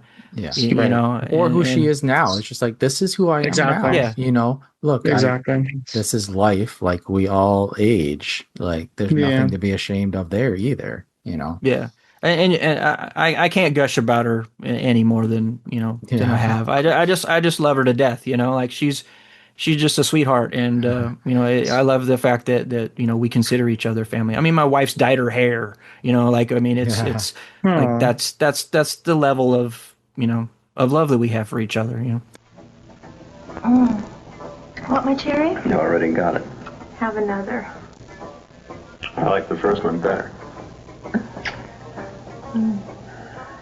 Well, like I said, yeah, it comes across in that commentary, and I thought it was amazing. Yeah, I loved it. But, I said at the beginning, like, this was early Serena in this movie, Massage Parlor Wife. Do you know much about like where she was 1974, like in terms of like how much magazine work she had done prior? Like where is she in her life at this point? This is probably about the same that I said, 6, 7 months, 7, 8 months, Yeah. into her career. And she pretty much went full bore into it. She had been working at was it Bob's Big Boy, the restaurant Mhm. Okay. down I think in Burbank. And once she started doing some photo shoots, it's the same story you've heard from everybody that gets into the business. Like I did one photo shoot and I made a week's worth of pay that I Yeah. had, at whatever waitressing job or office job that I was doing. Um, and then she got hooked up with Hal Gathu as Mhm. a an agent. I actually spoke to her a little bit more about this movie last night, and trying to determine how she got involved in it. And she did not know who Harry Novak was. Interesting. So Oh, interesting. my guess, and she's basically agreeing with me, although she's just agreeing with me, Mhm. was that it was. Do you know, Casey, if Harry Novak Worked cast with people Hal. through Hal Gathu? Because I Oh, think that's absolutely. so That's that's how we got that Renee that's Bond. Renee Bond was Hal yeah. Gathu. Yeah, absolutely. So Yeah. I think that's just the connection of Novak, get having the connection with Hal Gathu, and then calling Yeah. Yeah. what's his name, Spinolo, and just saying like, here's your new Spinella. Yeah. here's your star, here's your star of the movie. Um, Right. That's Yeah. interesting, though, that's kind of what happened because Spinella was based in San Francisco at that time. So I don't know why he wouldn't think that there would be someone in San Francisco that would be available to make this film. But, Mhm. I don't know. That's Novak. So who knows? That's a comforting story to me because yeah, when I had heard from Barry Mhm. this story of how, he had already cast someone for it, and then Harry Novak called and said, "Hey, fire that girl. I've got the girl for you." My mind went to like dark places, like what's the story here? Is this a casting couch situation with Harry and Serena? But the fact that she Oh, doesn't really remember him. I absolutely don't see that being the case. Okay. I don't see Serena doing that. Would you I agree with me, didn't Mark? either, but yeah, yeah, I I don't know. mean, Maybe my mind goes to places it No, shouldn't. Serena. Yeah, I get that because Serena is someone that just naturally you feel protective of, just because she has that persona and kind of that vibe where it's like there's something very precious about her that yeah, you're like, yeah. no, I don't want her to be in a situation. But she wouldn't have done that. No, It's that and I don't simple. think that Yeah. I think it's just the simplicity of maybe Harry Novak, you know, uh, went down to Hal's, or Hal came over and said, "Here's some of the new girls I got. Do you want to That's cast them?" probably And what maybe happened. Yeah. he just saw that picture of Serena and was like, "That's a girl that I want in this movie." Yeah. And Right. Spinolo's like, "Well, okay, you're the boss, you're the one paying for it, so I don't really have a choice at this point." Um, Right. Pretty much. Yeah. she did mention, and I don't know if this is specific to this movie, but she thought that in this one that there were some scenes that were shot in a whorehouse, and she Okay. said that I could believe it. that the girls in the movie were propositioned if they wanted to whore at the whorehouse. Okay, you shot your scene here today. Like, do you want to work the night? Yeah. Interesting. Well, San Francisco, who knows? Yeah. Yeah. You never know. Yeah, I don't know. I believe that. I believe that. She Yeah. didn't remember like the olive oil being poured all over her. She Oh my didn't she God. didn't mention any of that stuff. Yeah. And I Mhm. mean, this stuff seems very specific to us, but Mhm. it's something that a lot of these people, I'm sure, forgot about Right. a week after they did this. Yes. And Yeah. Serena does have some issues with her memory. A lot of it is Mhm. still pretty sharp, but she did have that month-long coma years ago, Mhm. and she kind of, when she came out of it, she pretty much had amnesia and has been Right. recapturing her memories Oh, okay. ever since then. Although she's, they are pretty clear, and she's got most of them back. But Yeah. again, you have these people that went from job to job to job, probably every day. It's probably sometimes 2 times a day, and it starts to blend in. Yeah. And You're again, right. we're talking 50 years ago. Yes, and I've said that. I've told you that in the past, Ginger. We're talking about a weekend at most in someone's life. They're not going to remember what they did on Saturday and Sunday in May 1975. Like, yeah, that's not going to happen. That there are specific cast members you could potentially bring up, or locations or things like that. Like Brandy Saunders, she's in 2 movies with. So I don't know if she remembers Brandy Saunders. I don't know anyone that does, unfortunately, because she's kind of amazing. But yeah, she drifted in and out. I won't say that the movie is disposable, but in their memory, it is. It was just something that they did that day, and then they're not putting any stock into it. They're not thinking someone's going to be even talking about it next week. They probably don't even know if it's ever going to come out. Yes. So right. That's just what I did that day. No different than if I was like a painter and I painted somebody's house. I don't remember that house that I painted on, July 3rd, 1975. Exactly. And sexploitation and adult are both similar in that way. You can't ask about a specific movie also because they might not know the title of that it came out. Yeah, like you said, they might not know it came out. So that's why, anytime you're going to interview someone from this time, titles aren't helpful, plots aren't helpful. Like names might be helpful, locations might be helpful. It really depends. If you asked her about Damiano, she would know Damiano, but she might not remember that she was in Never Too Deep in a non-sex role as a secretary to Paul Thomas, but she would remember that she worked with Damiano. So specifics about specific films are like a real crapshoot, and I've learned that well. Even the interviews I've done, even with names, when I mentioned Harry Novak, she goes, "Did he work under a different name?" Like she just immediately thought like that there's aliases to this. Like maybe that's the screen name, but not the personal name, or vice versa. So you tend to, and like speaking of names, like she's not Serena in this movie. She's is it Jan or Jan Gillian. So or more specifically Gillian, because she's naming herself after Ian Gillian, the singer of Deep Purple. She loves all that stuff. Like she considers like Led Zeppelin and Deep Purple like still some of her favorite bands. I think she used this. There's another movie that she used it in. So she's Jen, like Jen, in this one. And then I think in there's another one where she was the abduction of Lorelei. Oh yeah. Oh, that thing. Yeah. That she calls herself Jan. Jann Gillian. And I think there might be some other thing that she did where it says like Jen Serena Gillian. Yes, and that's Dames and Dreams, which was never released. So I'm guessing they're just going by, I don't know, talent release or something for that. Yeah, I don't know. Yeah, and that's what she wanted to do, that in tribute to Ian Gillian. That's all it was, I like that little personal touch. Yeah. Melanie's a legitimate and licensed masseuse. I trust her. You're so naive. Casey, so we can't we keep running into Harry Novak, so this is another. We don't really have anything more to talk about with him in this. All he did was finance it and distribute it. That's all we and so we don't need to talk about him no more. Which is good, because I don't want to talk about him. I don't like him.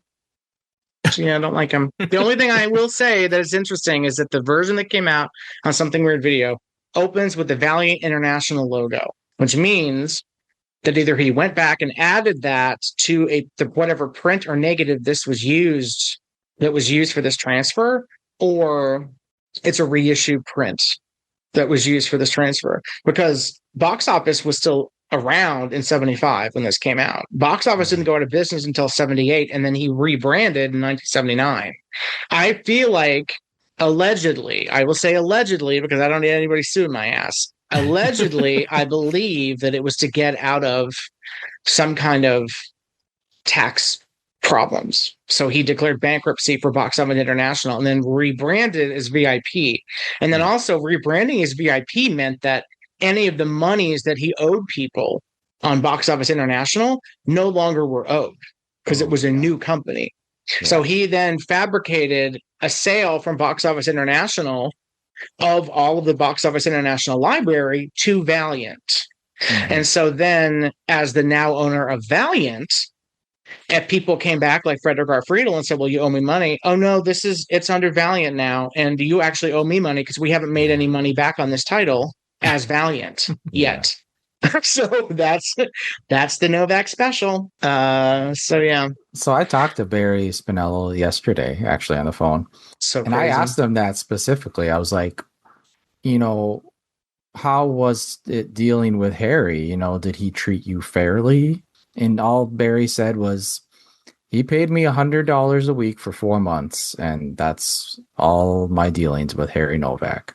You know, he did the shoot, and then he went to Harry's actual office and edited for 3 months. That's a He long heard- time to edit. Yeah, I was Gary. just thinking that Yeah, seems like that's that what could have he been said. edited in a couple days. That's a long time. Wow. Okay. Yeah. Wow. That's longer than Mark Haggard editing Love Garden All American Girl, and he got in trouble for that. Yeah. They wanted it done in like 3 weeks. Yeah. Wow. Who knows? Wow. Who knows how wow. much time he's spending each day editing? That's but kind of whatever. that's kind of good though. I mean, Or maybe working he in was milking sexploitation. No, because I think Novak would have said something. Yeah, right. But if he was paying him $100 a week for that long, that's pretty nice, I will say. That's not your typical sexploitation setup. They want it quick and they want it now. So 4 months to edit something like this that's only 77 minutes. Well, here's the other thing too. You know, Barry had made this movie before this, Bizarre Devices. He said the budget for that was $75,000, which is quite a bit for a particular movie at that time. Yeah. Yeah. So maybe Harry was like, "Hey, I'm dealing with a guy who, you know, was paid 75,000, or he made a movie for $75,000 before this, so, you know, treating him a little nicer maybe than he would somebody else." I don't know. Yeah, I don't see Novak doing that. I don't know. I will say that I think Barry may like to know that he was treated better by Novak than 90% of the people that work with Novak. So that's good. Everyone else has sheer horror stories about working with Harry Novak. And he did say the budget, for Massage Parlor Wife was $30,000. So, oh my God. Well, wait a minute. The budget was $30,000 and he made $100,000 in 4 months to edit it? No, $100. Well, he made $100 a week. Yeah, so for 4 months. So 4 times 4, that's $80,000 roughly. So it was over $100,000. No, was the $100 a week, not $1,000 a week. Yeah, $100. Oh, so $100 a week. So 400. Oh, okay. No, that isn't as much as I thought. That's still a lot, though. Not bad. Wow. Okay. Interesting. That's a very interesting setup. Maybe it ultimately didn't work out. You know, maybe Barry is not being as forthright as with the details. You know, maybe it soured. Maybe it was taking him too long to edit the film and produce it for Harry, and maybe he got kicked to the side. Isn't there some indication that Harry wanted a more hardcore version, or wanted to add? Yeah, or spiced it up a bit. Yeah, and it's interesting because I watched it again a couple days ago, and it seems like it progressively gets a little bit naughtier throughout the runtime. Like it starts out kind of reserved.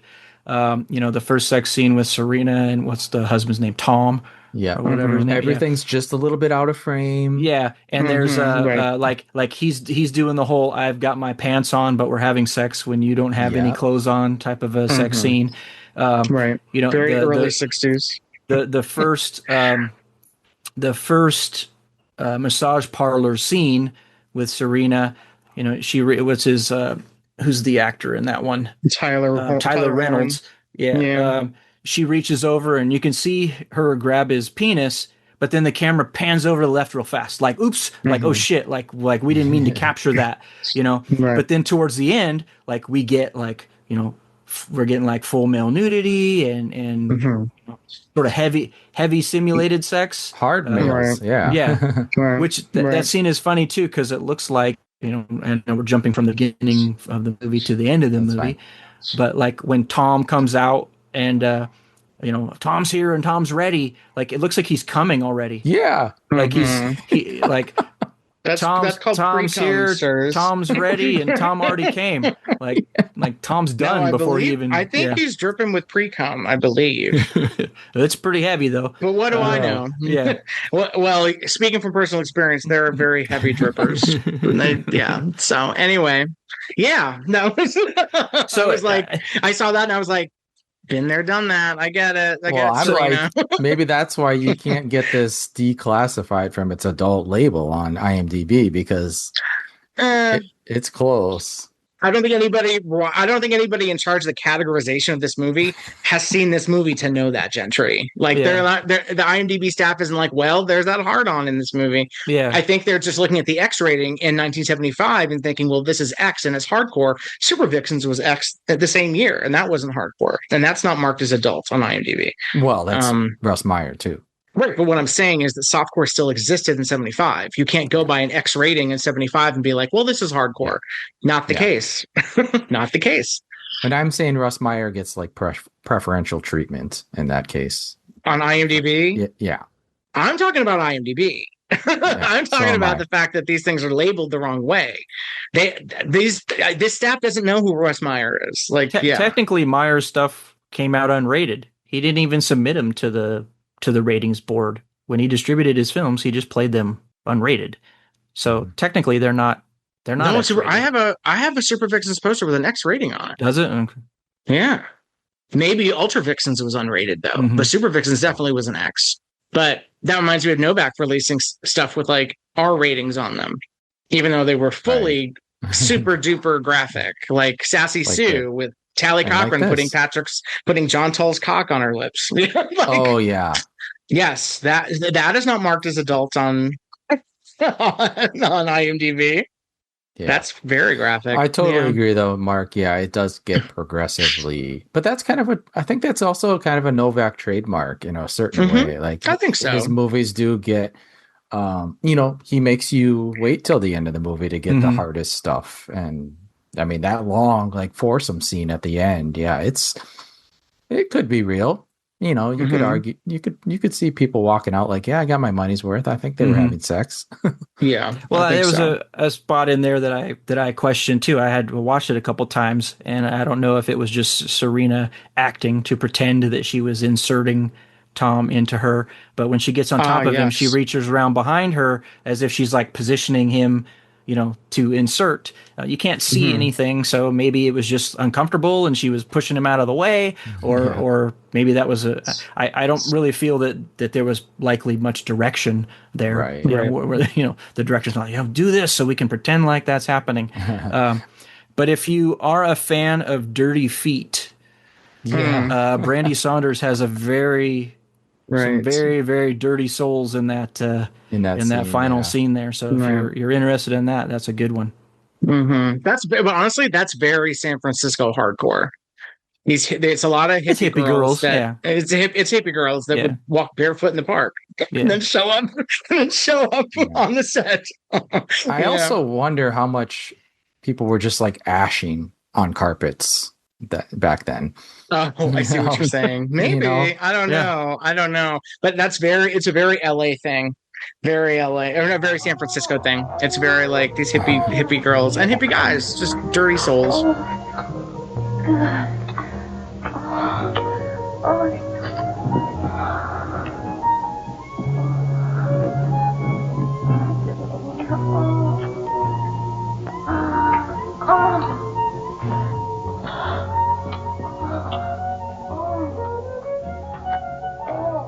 Well, you were saying, Mark, about Serena, real or not.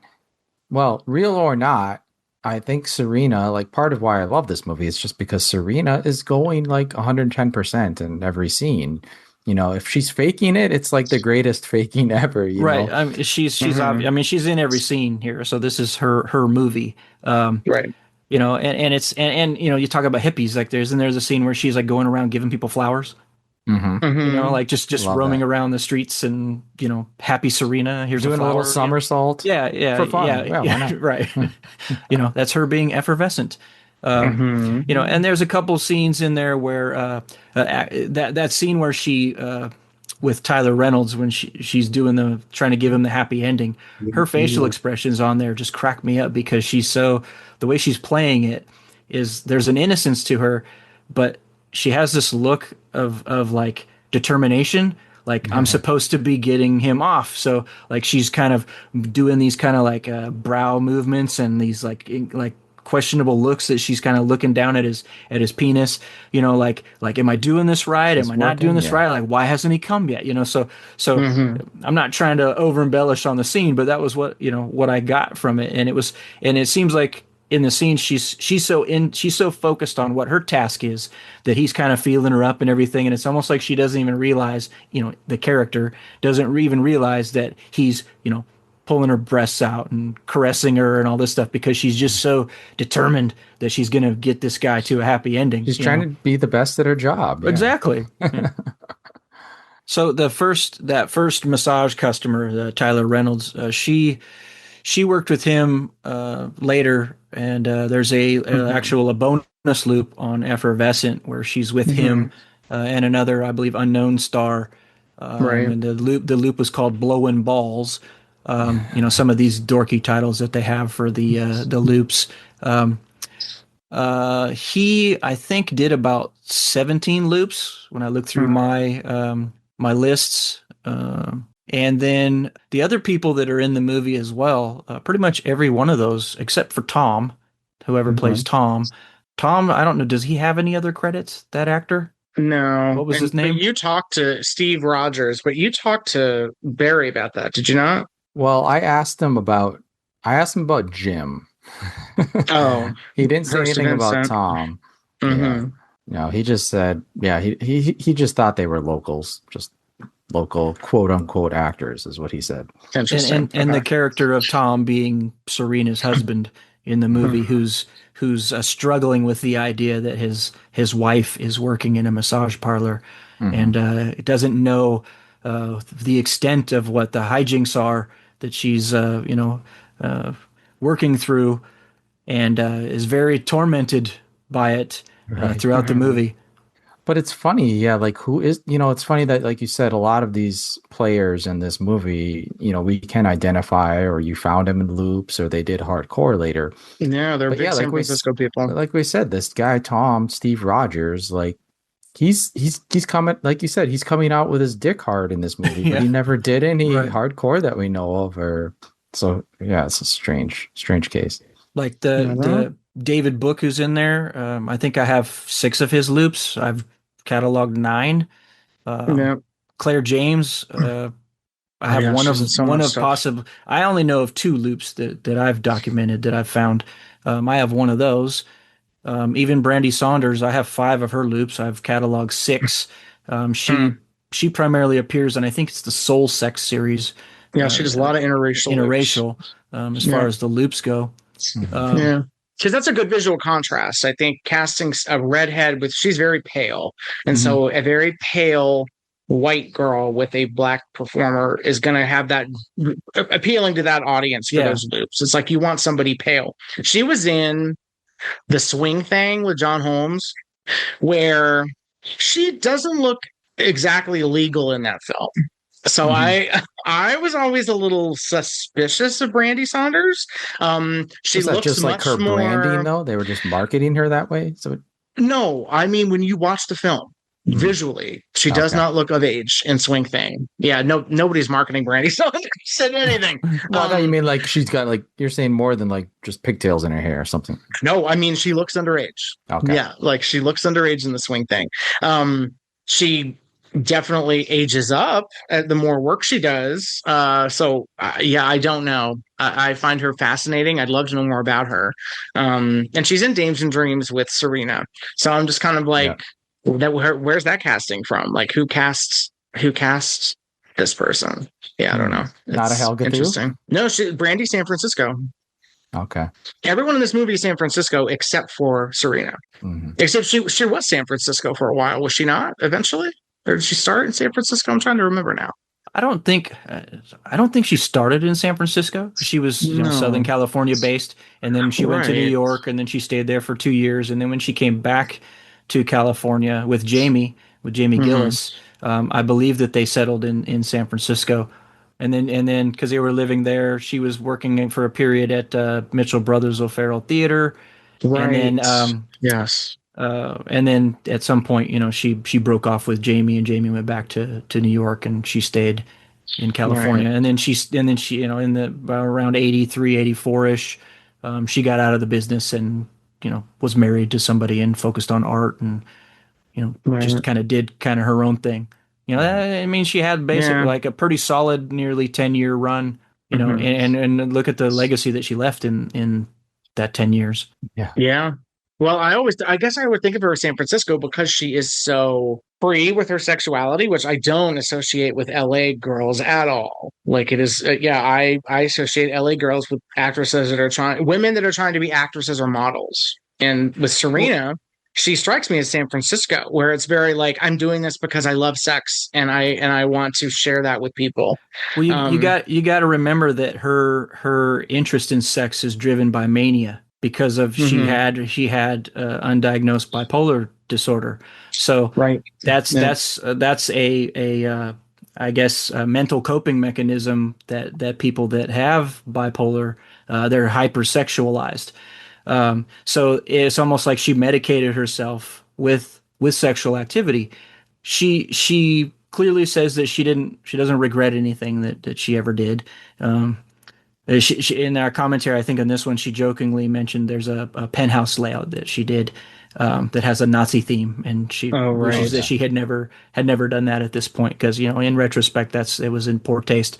But there was all kinds of Nazi shit coming out in the Yeah. 70s, good or bad, as stupidity as it was.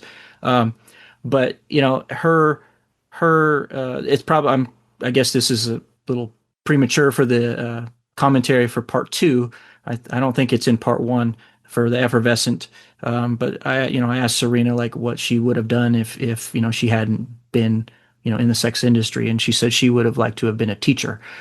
She does Hmm. happily state that she looked at this period as educational. She wanted to in some ways she says that like Jamie Gillis was a gourmand. He wanted to devour everything, and I think she also was like that, even though she may not categorize herself like that. But because of that mania, she had to. In a Hmm. way, it's sort of like an addiction, like it's medication for her. Hmm. But she embraced it. And there were times that she was obviously difficult to deal with.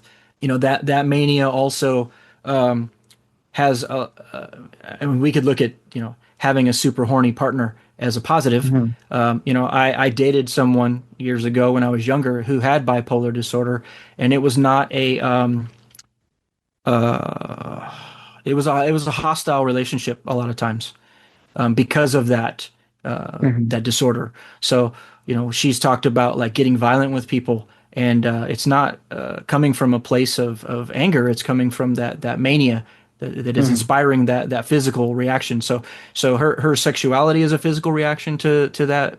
Her violence is a reaction to that. I mean, I had that girlfriend that I was with at the time. She tried to stab me once Hmm. because she was so caught up in her mania. And to the same case, she was super horny. She wanted sex all the time, almost to the point where it was annoying. I was like, man, can't I Hmm. just like have a break here? So when I talk about those things with her, I can put a personal spin on it as well, not by having had that mania or having bipolar disorder, but having experienced 4 years being with someone who had that, or who Right. has that. Like it doesn't go away. But so up until the point where she was able to finally have it properly diagnosed and be medicated, that was her mania. We got to see her mania play out on screen. Yeah, that's what I was Right. gonna say. Like that's part Right. of her performance in a way. It comes through. Hmm. Yeah. There are a few other actresses I know of that later were finally diagnosed with bipolar. And then they look, but then I think the difference is that Serena is able to look back on that time and be like, and not be ashamed of it and embrace it and discuss it. Well, there are other actresses who at that point are like, well, I was mentally ill. And so I don't want to look back at that because it was something very public. And they consider it as something where like I was being very publicly mentally ill. And so it pains them to even look back at that. And Yeah, so, she's not turning yeah, it around and Serena's not saying like like, that. yeah, she's Yeah. not turning it around and saying like, I regret everything I did, and it wasn't me, it was because of the mania. Right. It was the mania, but she embraced it and she Right. took it as far as she possibly could, and believes that she was being educated, sexually and about men and about women, in ways that normal, I guess, normal, quote unquote, people would never experience, you know? There's always that, that part of me that's sort of jealous of people that have been in this industry for having like the guts and the courage and things to explore those things. If they were in a position where they truly were interested in exploring that, like someone like Veronica Vera, who Mm-hmm. Yes. who she that the she didn't do a lot of adult films, but she dove personally deep into the world of sexuality and wanted to experience and understand and know everything, Yep. to all degrees. And she was a journalist and a writer too, so she was also able to funnel that into another way of sharing that with people at the time, and she still does it now. She has that Substack. It's great. Yeah, she's fantastic. Yeah, I adore her. I adore all the Club 90 ladies. I know. I mean, they're all. I miss a lot of them. Yeah. As far as like Gloria Leonard, I'm still working on her biography. It's a slow moving thing. Right. Books with Robina, with Robin, yeah, with Robin. We love her daughter Robin. Love Robin. Writing a book is a very daunting task for me. I mean, you read my Rudy Ray Moore book. I'm not trying to plug. I sure did. It's sold out, so if you wanted to buy it, you can't right now. But it's very sold out. Yes. But hopefully, I can get a paperback version of that at some point. It's not like in my direct peripheral. It's in my peripheral right now. I'm not focused on it. Right. But I don't. Again, it kind of goes back to the meticulousness of how I try to restore films. I don't understand how people could just write a book about somebody and have it out in like 6 months or something. I mean, it's something that you have to. There's the meticulousness of it is something that is daunting for me. So I have to get myself into a proper headspace to be able to say, like, I'm going to be like excavating deep down into these things to find this information. And taking hours on end just to maybe come up with 2 sentences because I have to be certain that what I'm commenting about or whatever is correct. So right. Yeah, that's why mine still is nowhere near done. Not even close. Because I'm my own worst enemy. Because there's too much stuff that I'm like, well, I overlooked this. This is an incomplete text, and it's terrible. That's another kind of mental illness. But if you believe that it's incomplete, don't rush it. I agree. We talked to Michael Bowen about that, where he was like, I'm glad I didn't put out my Wishman and Sarno books because I found so much other stuff over the time that I didn't publish them that now they will be more complete when they're done. Yeah, I mean, the 30 years I took with the Rudy Ray Moore book, and I think about like if I had done that after 10 years, like how honestly pathetic the book would have been. Like there's just so not, so much that took. And I used to always just tell people that, well, where's the book? Where's the book? And I'd say, I'd rather have it right than rushed. I'm not going to just put this out, just because, the movies, the Dolomite Is My Name is about to come out, that would be like the hot time to put it out, but it wouldn't have been complete. So you just got to keep sticking to it. And, regardless of what the quote unquote market believes it should be, like make it what it has to be, and don't compromise. There's never going to be a revised and updated, thank you for letting me be myself. The Rudy Ray Moore book. That is it. Period. Definitive. So make yours that way too. But you know what that reminds me of? I remember that I told Howie this, and he thought it was hilarious. There's an interview with Howie Gordon, Richard Pacheco, in a 1984 issue of AVN. It's one of the first issues. And he says, yeah, I'm in the middle of writing my memoirs right now. Look for it in 1985. 30 years later, it comes out.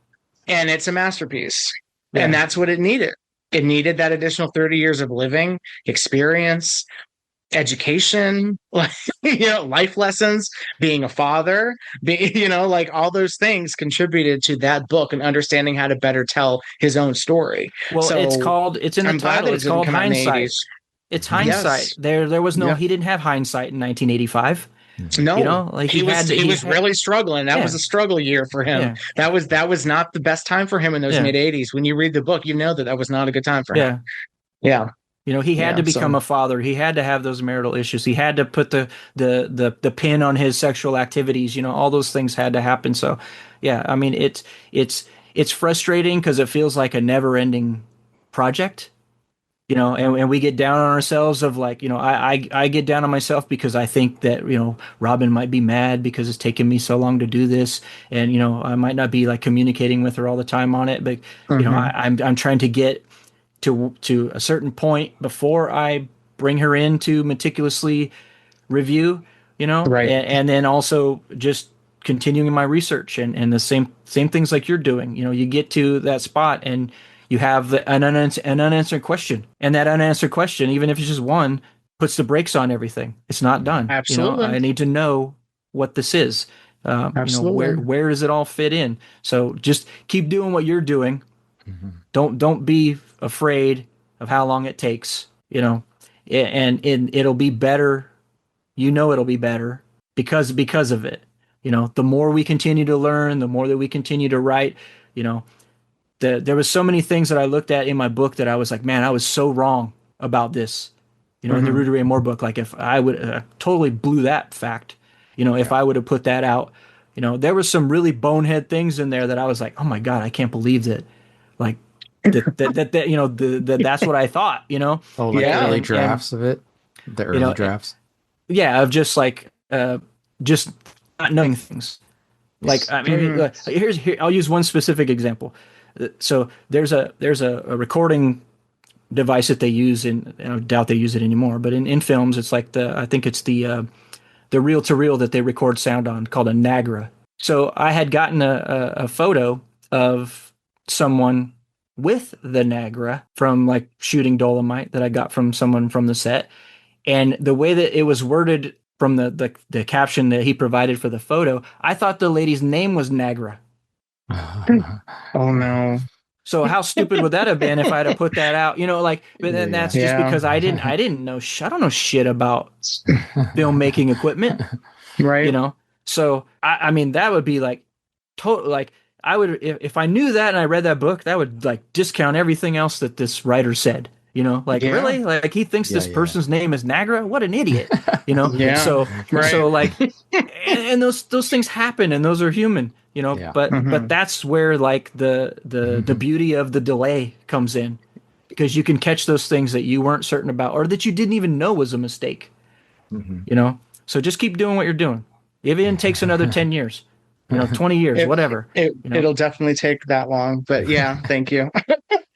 and I'll be the first one to buy it. Well, I appreciate it. Well, I don't necessarily have the time. People are dying left and right. That's the thing. I need to get more primary sources. But you know, the work continues. That's what I always say. The work continues. I'm just tired.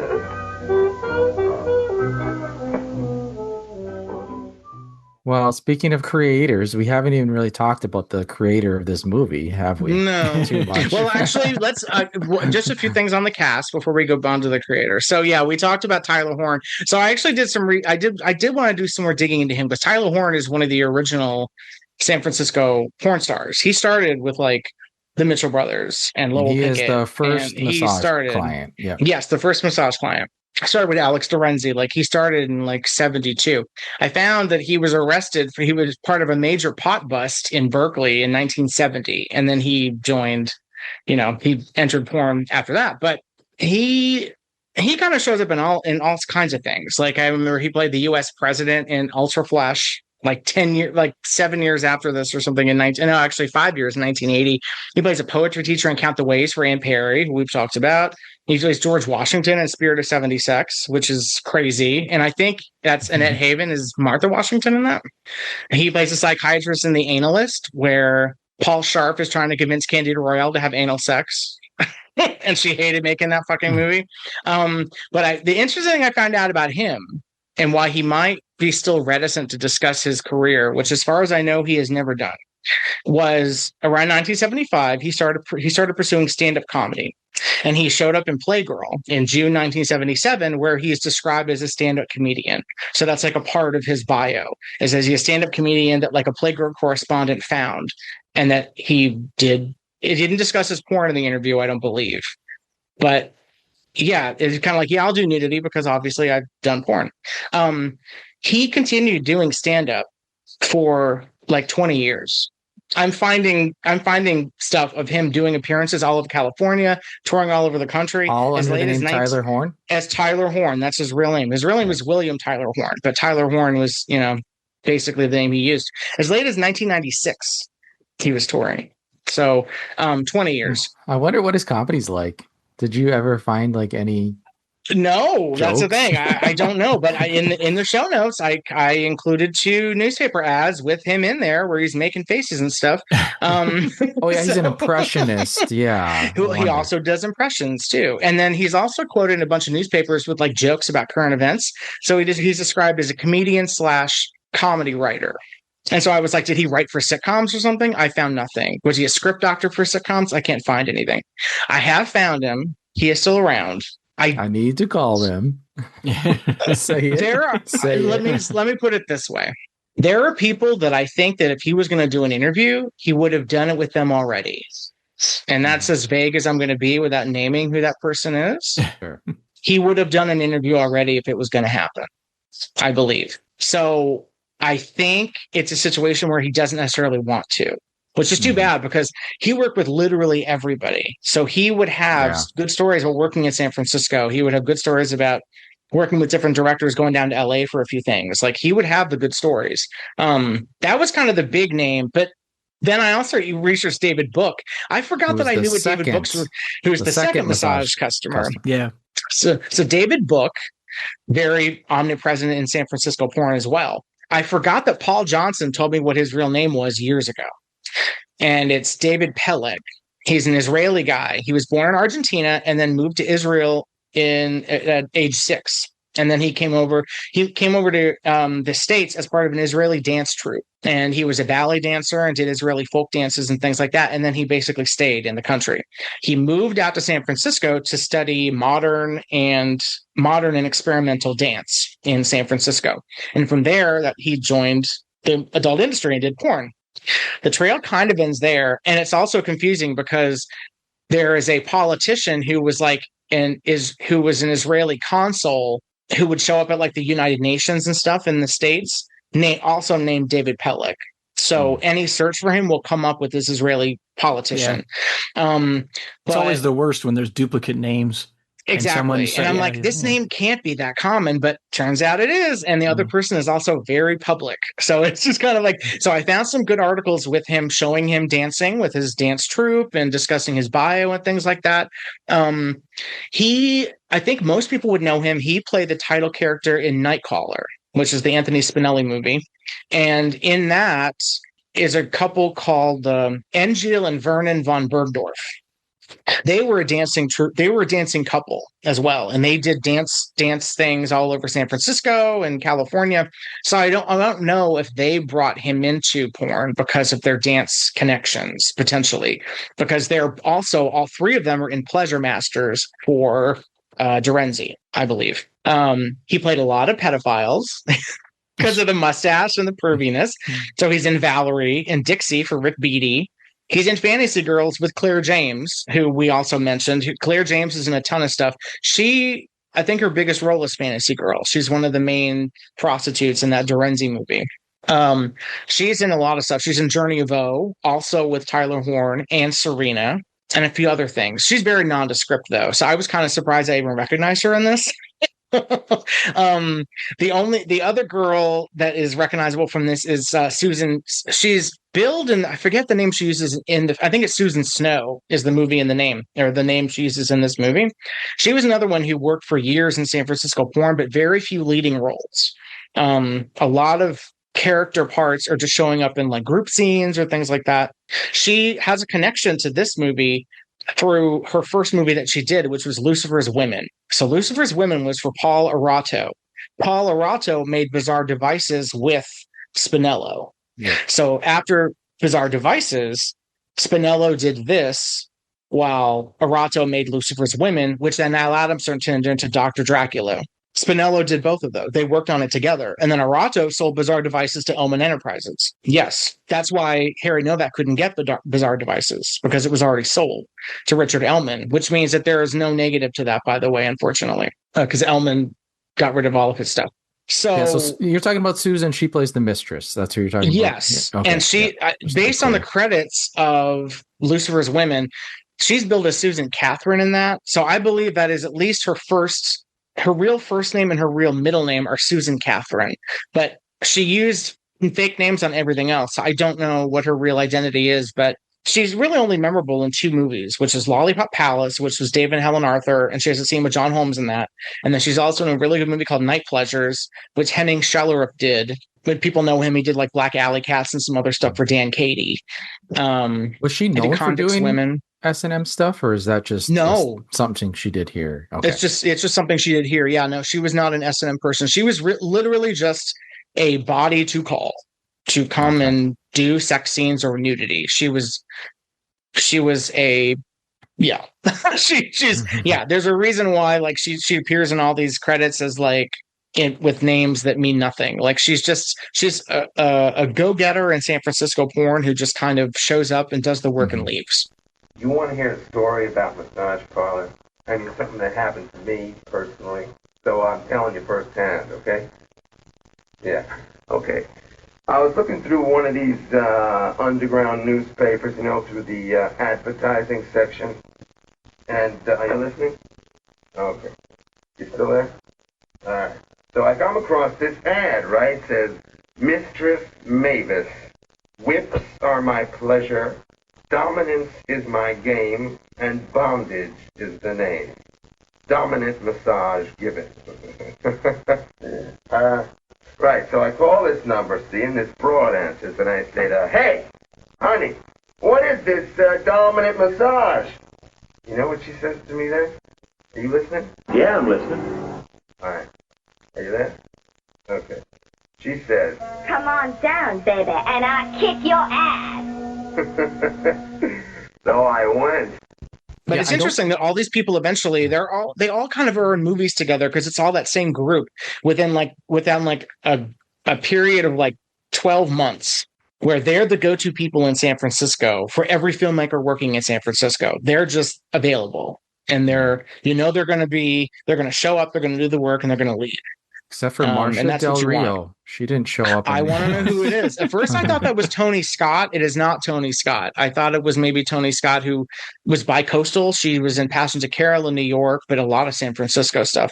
But yeah, it's not her. And I'd love to know who that is because she's quite amusing. The phone receptionist, Tangerine. Yeah, she's very fun. And she doesn't do nudity. So I assume she might have just been like a real actress who just answered a call in the UC or a casting call in UC Berkeley, like Barry said he put out. So, and I think her character in the movie mostly just talks Spanish, probably complaining about Serena's character or whatever. So most of her stuff is not even, I don't know Spanish, so I don't even know what she's talking about, but I'm sure it's not good, Right. Well, something I wondered about this, and maybe Barry can answer this if you talk to Barry again, was the actress he originally cast, couldn't he have just put her in any one of these other roles?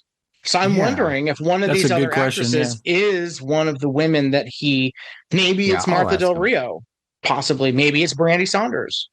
I don't know. But yeah, I'd like to know that just because it makes sense. If you like this girl enough and you're reading lines with her and you like her, just keep her on and cast her in another role. Right. So I'm wondering if that's the case and he just didn't mention that. I mean, I can't see her being, big shotting him and saying, well, if I'm not the lead, I don't want any part. I don't see that happening in this industry. Probably not. I mean, the pay would be less because obviously Serena's in every scene, so the pay would be more. But I think she would probably still want to do it, I would think. And she's comfortable with nudity, obviously, because she was going to play the lead in this. So yeah, I wonder. That's my big question that I have for Barry after her conversation with you, because he answered everything else I wanted to know, I think. So if you were talking about Marcia Del Rio, she's on the phone with Barry at about the 9-minute mark. So if you good cameo. He's the bearded guy. I sent him a screenshot of that, and he was just like, It's very amusing to see myself with a beard from so long ago, over 50 years. Yeah. I love that. I'm glad you called him. Gentry, I got to tell you, I'm really proud of you. I'm really proud of you. Yeah, I'm very impressed because I was just like, Gentry will reach out to him and he'll see what happens. And then no, you really did like major reconnaissance. So like, Yeah. yeah, no, I was wildly impressed and proud. You continue to make me proud, sir. Yeah, thank you. Well, Barry's also, sometimes you get a hold of those people that are still wanting to be known. They still want their story out there. Sometimes that's not the case. Barry Right. is the And you've guy. had that happen to you. Yeah. Yes, I have had that happen to me. But Barry, yeah, he's 85 years old, but he's still working. He's trying to do stuff. Well, he has that YouTube channel, Yep. and Mhm. some of those I was watching his His trippy shorts. I don't remember what he was, if he had like a name for his technique or whatever, but it was like painting on film or whatever it was. Yeah. And Right, I saw those. I was kind of fascinated by those because it was they obviously were made in the mid 70s, it looked like, and it looked like he's just taking blank film and he's painting everything on each frame, and it's either scratching or For the painting. audio as well. Yeah. So that was what was really intriguing to me, is because, obviously the audio track is off to the side. It's not the main image. So whatever because the audio matches the image on screen. So that means that he's not only is he, for those who don't know what we're talking about, just let's say you have a black image and you've taken a toothpick and you've scratched out a design in that frame with whatever that image is now, whether it be a squiggly line or some X's or crosses or whatnot.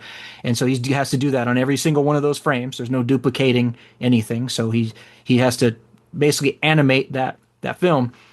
But for the audio to match the lines that he's scratching in there, he's got to do that in the side of the frame as well to scratch the audio, in blips. Yeah. Yeah, to make it match what's on the screen. So it's almost like you're looking at the sound strip being animated, but that's not the sound strip. The sound strip is not visible to you. Right. So, and it was intriguing to me, and I wonder if, like, kind of the first thing that I thought about was the Residents, the group, the Residents, that were from the Bay Area, and I kind of thought, like, this could be like this could be a Residents song, like. They have an album, I think it's called the Commercial Album, that the Residents did, and it was 40 songs, and every one of them was a minute long, and they were all these little weird soundscapes and things with like some lyrics, and everything the Residents have ever done is an art piece. So it reminded me of that, thinking like this could be like, I think it's all the same scene in a way. An art song, like to think about that, like I think one of them was 15 minutes long. I mean, that's a lot of frames. Yeah. To do manually. And how long did that and to color? Like there's some of them had to be flashes of color, so he's coloring these all in.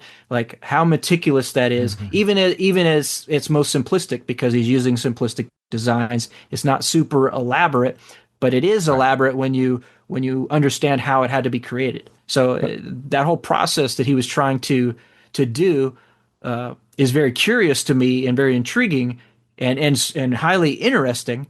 Yeah, even in film like every day. Yeah. Yeah. and also even to think like, that like could be like, a Throbbing Gristle song or something odd. Like because it does have a beat and a rhythm when you watch these shorts that Barry made. Yeah. He's created a little song for sure. So I thought that, really, really interesting. Yeah, it is. If you suffer from like, epilepsy, I probably wouldn't watch it, but or are annoyed by harsh sounds, repeated harsh sounds, but really interesting stuff.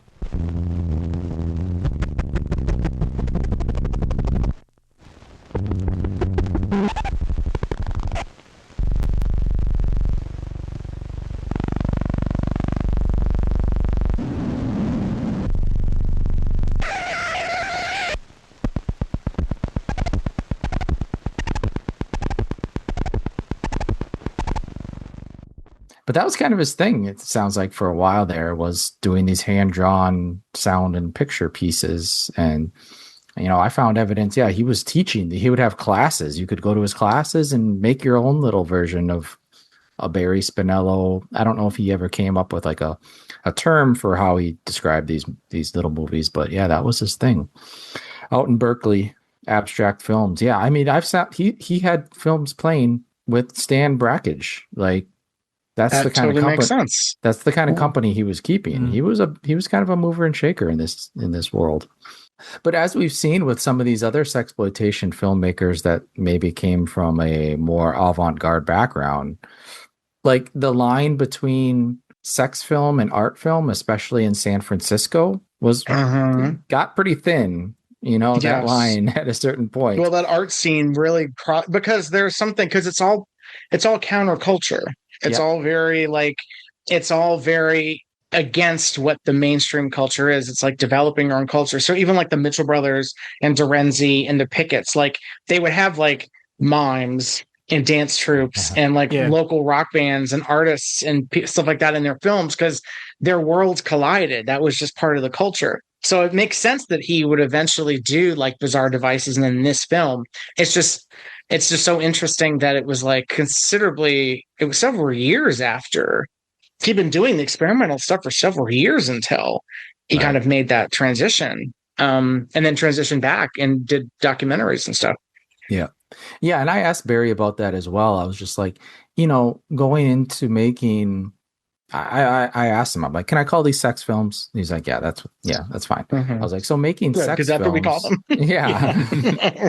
Right. He made a pair of them. I think we can call both of those sex films, Bizarre Devices and this.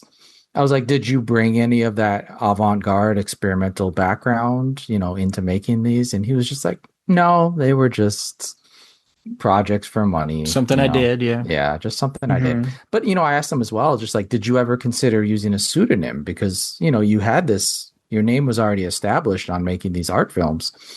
And again, he was just like, no, I'm not, I was never embarrassed about anything I did. It's not something that I necessarily want to market myself as having had made now because he's trying to do different things. So he doesn't talk about them as much, but he's definitely not embarrassed about them in any way.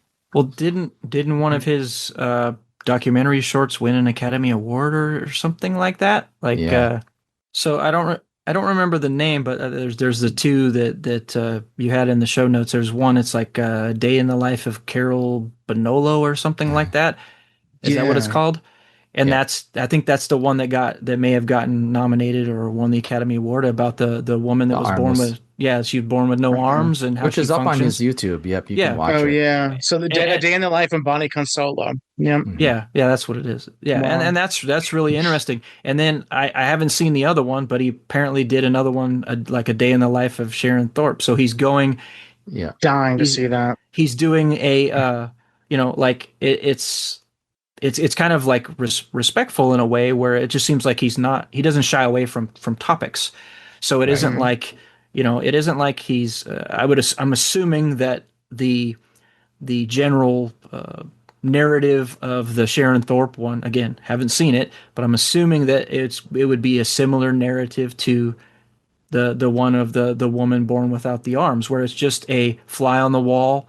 Here's what it is. No judgment. Like, this is just what this person does on a daily basis, and take it as it is. Yeah, I think it is. Yeah, I haven't, because the armless woman one. Yeah, she narrates it. She's just telling her story. Yeah. And from all I've read about the Sharon Thorpe one, it's the same way. Sharon does narrate it, and it's just her. So kind of. I did find a clip online a couple days ago of Sharon Thorpe doing like an interview. And it was a little. I didn't watch the whole thing. I just kind of skimmed through it. It was lengthy, but it had like hardcore inserts in it.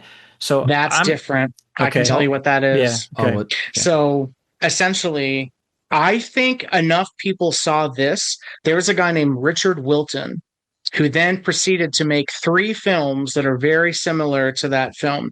He made a movie called Sharon's Rosebud, which is an interview with Sharon, but it's a fictionalized interview. And then he did another one. He did another one where it's Joan Devlin and Spring Finlay. and he interviews both of them, and it's like, well, what's it like being a porn star, blah blah blah, and then proceeds to show them have sex scenes. So I feel like this small independent documentary about Sharon Thorpe, somebody in the porn business saw it, specifically this guy, and decided, you know what, I could make a porn like this, and then he just proceeded to carbon copy it with Sharon. And Sharon's Rosebud came out. And it's just kind of like, yeah, something weird put that out. So that's what that is. Yeah, that's yes. And for the longest time, I thought it was the same movie. And then I realized, oh no, this is not the same movie because there's no hardcore in this. It's just, and that's what I kind of figured. I figured it was either the film and they added something extra to it, or it possibly was inspired by the one that he had done. Yeah, Sharon's Rosebud is good, but yeah, it's obviously staged. Yeah. Yeah. Do you guys know the status of Sharon these days? Have you heard anything? She is one of many researchers' white whales. Okay. Because I mean, at the time that movie was made, she was really on the cusp of establishing herself as like one of the industry's best actresses. Because while she was regularly working, she wasn't necessarily doing lead roles in substantially good movies. So this is before she was in like 3 a.m. for Gary Graver, and Baby Rosemary for John Hayes, and Tapestry of Passion for Alan Kohlberg, and obviously Sex World for Sam Weston. Those established her as like one of the most diverse actresses this industry has ever seen and ever know. And that's why she was one of the first entrants into, I think, the AVN Hall of Fame. She was one of the first. I believe, and this is something that I've run into with a lot of San Francisco actresses, is that it's not that they're embarrassed of it. It's kind of like Barry. It's not that they're embarrassed about it. It's just that was a part of their life that is past. And there's a mindset of that personality that thrived in San Francisco where it's about, that was one part of my life, and now I'm in this part of my life. And so I don't look backwards. I move forwards, and I put all my energy into what I am now. I'll tell you who is that. Claire Dia is that. Claire Dia, that's why she has not done interviews. Cass Paley put me in touch with her, and she is like that, where she's like, I'm not embarrassed about it. I'm proud that I was the first woman to direct the first adult movie. The first adult film actress to make the first adult film directed by an actress. But that was then, and I'm not that person anymore. I'm proud of who that person was, but I'm focused on who I am now. And I've run into that with multiple other San Francisco actresses, and I think that's where Sharon Thorpe is, where it's like, not embarrassed about it. I'm proud of what I did, but there's no reason for me to look backwards because I'm where I am now in 20. Yes, they've divorced themselves from it. It's like asking somebody about their ex-wife. It's like, I don't want to talk about my ex-wife. I want to talk about my current wife. Yeah. Right. Yeah. Right. Or like, it's just kind of like, or, I'm trying to think of another real life, comparison, or like there are people who like, for example, if someone was a teacher at one point, or another good example is Barbara Mills, actress, then she was an artist, then she was a teacher, then she did this, and it's like, well, an actress on a model was a part of my life, and then I stopped doing it and I became an artist and I became a teacher, and it's just like, I don't think about that part of my life. So I think that's where Sharon Thorpe is, because I know that there are people who've been trying. I know Cass definitely was trying. Well, Barry's trying to get in touch with her as well, because apparently he still has the 16 millimeter for this short film. I would say, Barry, if you have that talent release form, you don't need her permission. Yeah, he does. I think he knows that. Yeah, it's more of a respect thing. Exactly. I get it. Yeah, he's trying to get in touch with her for out of respect. I get it. Yeah, but I've told him that if he feels comfortable releasing it, we can point him in the right direction. So yes. Well, I guess my question is there new? Yes. Yes, Mark. Well, Mark, where are you again? Where are you located? Sacramento. Okay. California. Okay. I can transfer it. You guys are in the same state at least, but that's a giant state. Right.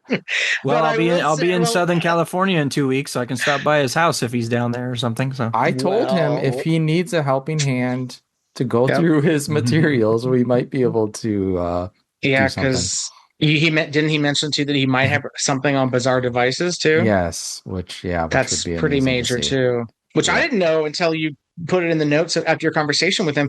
I didn't know it was a satire on pornography, and now I'm like doubly interested in seeing it, because you don't see satires of pornography in the middle of pornography that often. That early, like it's very rare to be that self-aware.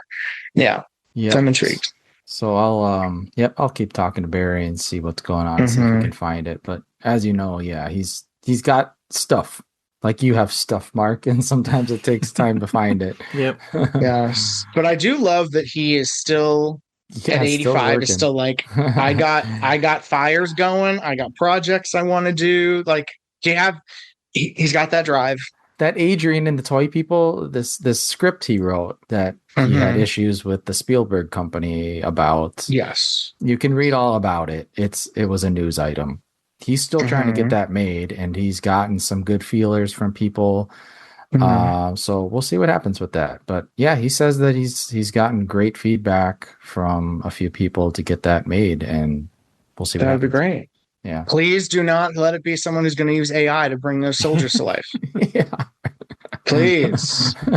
Let's use some practical effects. Look at Barry's background. He's very, his hand-drawn background. You're right, because the fact that he was very on top of the lawsuit about that and very meticulous about making sure. I think that would probably be part of his agreement if he was going to move forward, would be like, you know what?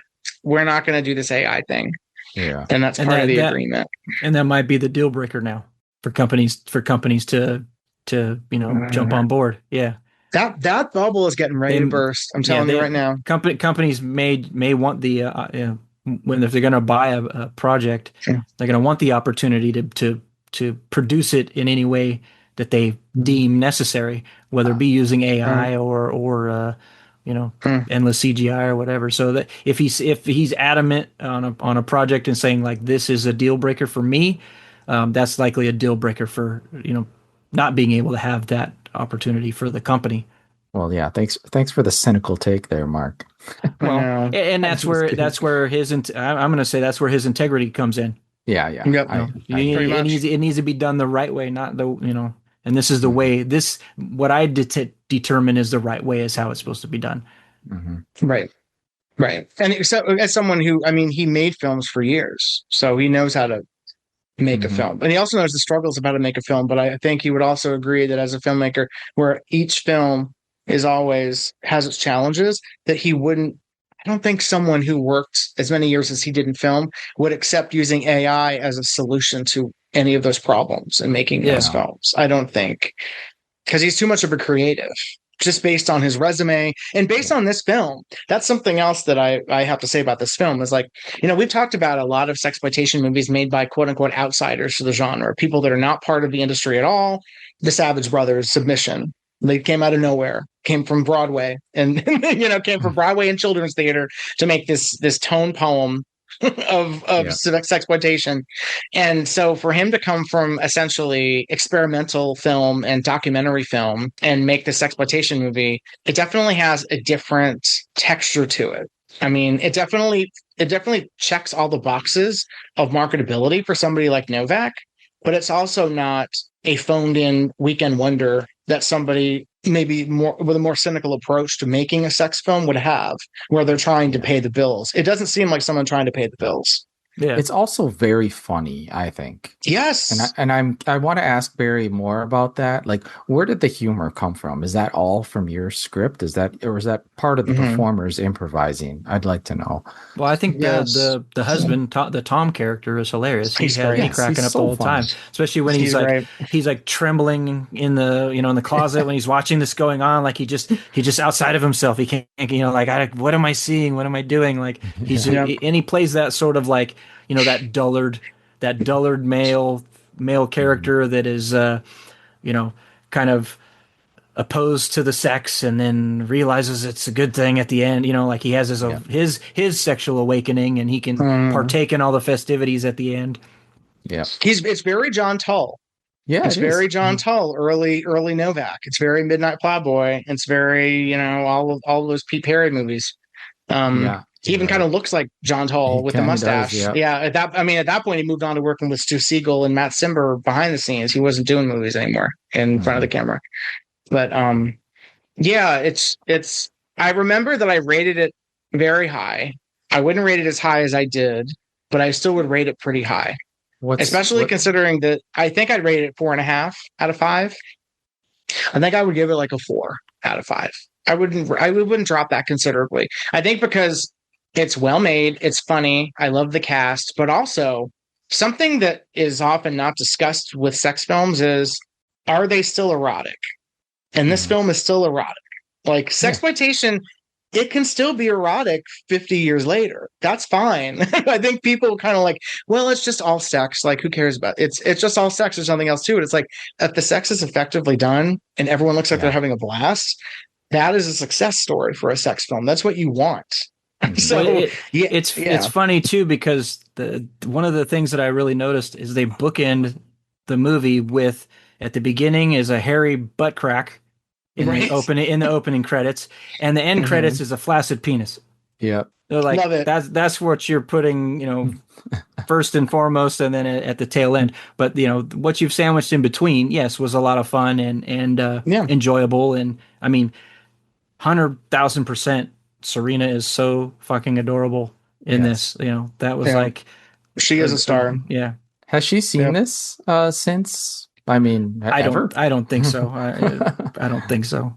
It's hard to get her movies and stuff to watch right now. You should just send her like a short clip of the part where they're like twirling her, where she's covered in oil and they twirl her like a top. Oh my God. She would think that was funny. Maybe I'll send her a screenshot or something and see if she remembers anything else. Right. I mean, I don't even care if she remembers. I just think it would be entertaining, like, to show her that. Like, it's just such a fun scene. She would probably just laugh and go and roll her eyes and be like, "Oh my God, what am I doing?" That would really be what her reaction was. Well, that was something I ran into because I've only interviewed Serena once, and I actually feel bad I haven't been in as good touch with her, just because it was such a good interview and she really was so sweet, and she actually told me, like, I really want to get to know you more and things like that. And I just felt bad because I was like, who am I to like bother Serena with conversation or just even trying to be her friend? Like, who am I? But we did that. We did an interview for Phantasm. I was like, do you want to see the movie first? And I think she said, no, I kind of remember. Can you just remind me what I did in it? And I was like, yeah, it was these Australian people. She's like, oh, okay, I remember. Yeah, Margot got me involved. But that interview was interesting to me because we talked about the film and other films, obviously, but we talked so much about her art and her trip to Paris. And the best parts of her trip to Paris were going to all the museums and seeing all the art and stuff. And I was like, right, Serena's an artist. Mm-hmm. I completely forgot. She's not just this incredible sexual being. She's an artist. That's how she would describe herself. And the sexual part of her life there is part of her art. Yeah. Mm-hmm. Yeah. She's magical. And I should reach back out to her. I feel bad that I haven't been in touch with her, but yeah, like that's one of my toxic traits is that once I try not to bother people by emailing them or checking in because I feel like I am being a bother.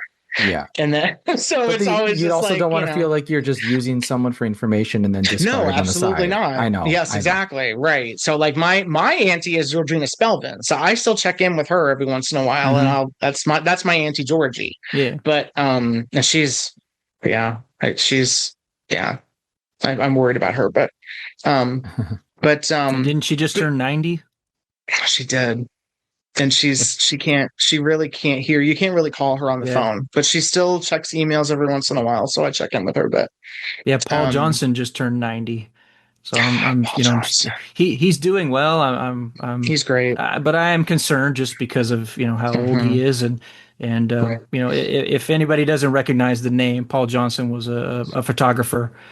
He created the first single scenario magazine, where it wasn't just a bunch of photo shoots randomly inserted. It would be like the first one was called Opera Night, where it's this couple who dress up like they're going to the opera, and the sequence of the photos. Novel almost. Yeah, the sequence of the photos plays out where they're they've the foreplay and the sex activity and everything, and I love him to death. And he likely was the one who created the POV in porn, because as a photographer he realized that he was paying the male models to live out his fantasy. So then he started putting himself as the model, and that's when Aunt Peg Juliet joined up with him and became like his assistant. So he would direct her, and she would help set up the photo shoots where she would operate the camera while he was posing in the pictures.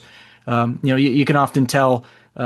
It's an odd scenario where like I'm so familiar with his work and him that I can recognize his penis in pictures. It's like I know what Jamie Gillis's dick looks like. I know what I Right. like you. It's an odd thing to admit. But Not for me, but yeah. It's weirder for me to be able to identify tits, but yes, but I can. Yeah. Paul, I love him to death. He does rock climbing. He has like one of those rock climbing groups that like the indoor rock Wow. climbing that he does, and he goes and he does that a couple times a week. And God. I love the guy. I saw him a couple weeks ago, and got some stuff from him. And it amazes me what he still remembers. He gave me a bunch of blow-ups of some photos of his and some magazine covers like Jaybird and stuff that he had shot in the 60s. And he's telling me like this guy was a biker and he worked for, he was the head of this biker group and this thing over here. And so sometimes his memory is like spot on, and it amazes me. And I'll tell you something that bugs the shit out of me, and you're going to be upset by it too, Casey, and you too, Gentry. Triggering me. So I've done well because you might be able to relate. I've interviewed Paul extensively on recordings twice, and both times I've lost those files. Like because of error or just Well, one got lost in a hard drive crash. Oh yeah. And then I went back and I did another one that was like 3 times longer than the first one because I'd already established some story with him from the first time we talked. So then I already had a solid base to really question things. Yeah. And we did probably like a 4-hour interview, and then I don't know what happened to the file. Oh my God. It was there. I copied it from the SD card into the computer, but it's gone. And it's just kind of like, I don't know if I want to bother him again with that, but like, it was like the story of his life, like, from childhood to, current. And, I did that with, Claire Lumiere, Judith Hamilton, who was Georgina Spelvin's lover. And she was in Devil Miss Jones. And then she was the lesbian. She was in 3 a.m. She drove out to California with Georgina from New York. They were lovers for like 2 or 3 years. And fascinating woman. She was a lesbian. Georgina was bisexual. And we talked for like 2.5 hours about the little stuff she remembered about working in film. She described Harry Reams as the most uptight of all of the early 70s porn stars. Everyone else all the other dudes were fine, like getting blown by dudes or whatever. She said Harry was wildly uptight, didn't want to be touched by any dude in orgy scenes and stuff like that. And everyone else, she was like, everyone else just did whatever. And she talked about being part of like the gay liberation movement in LA in the 70s and stuff. And then once we finished the conversation, and she was notoriously tough to nail down too. She was like a nomad. So she lived in I think lived in a trailer. She finally found a space where she had some like a reception. So I was able to talk to her on the phone. I hung up the phone with her. I realized I plugged in my recorder to the wrong jack in my recorder. Yeah. So it recorded absolutely nothing. Yeah. Absolutely nothing. I think it's happened to everyone. Never spoke to her again except via email, and then she passed away. Oh man. So it's all gone. All of Claire Lumiere's story, everything. She told me a lot of really very personal stuff that I won't repeat here, but she had a very difficult life. And Georgina put me in touch with her. She's like, no, she'd probably talk to you. Yeah. And she said, and you're gay, that will help. I was like, okay, great. Yeah. Cause it's one family member to another. So yeah, you're lucky that Paul is still here though. I would absolutely say, try again. I would absolutely say, try again while he's here. Yeah. Yeah. He still has all of his archive of his negatives and his film, I'm kind of upset. He sold off one of his Hasselblad cameras recently. I wanted to buy one just because of how much he had shot with those and as a display piece. Yeah.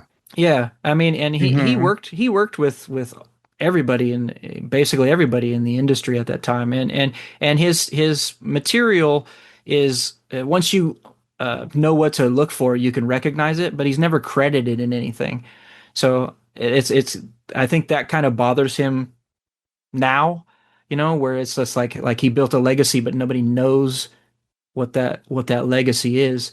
And Right. those single scenario, and it's interesting too because when he laid out the first one of those, that one that was called Opera Night that I mentioned earlier, he took it to a publisher and they were like, hell no, like way too expensive, like because he wanted it like full color, full glossy, like no you know no paper, no like newsprint interiors Hmm. or any, like it had to be like a high end publication.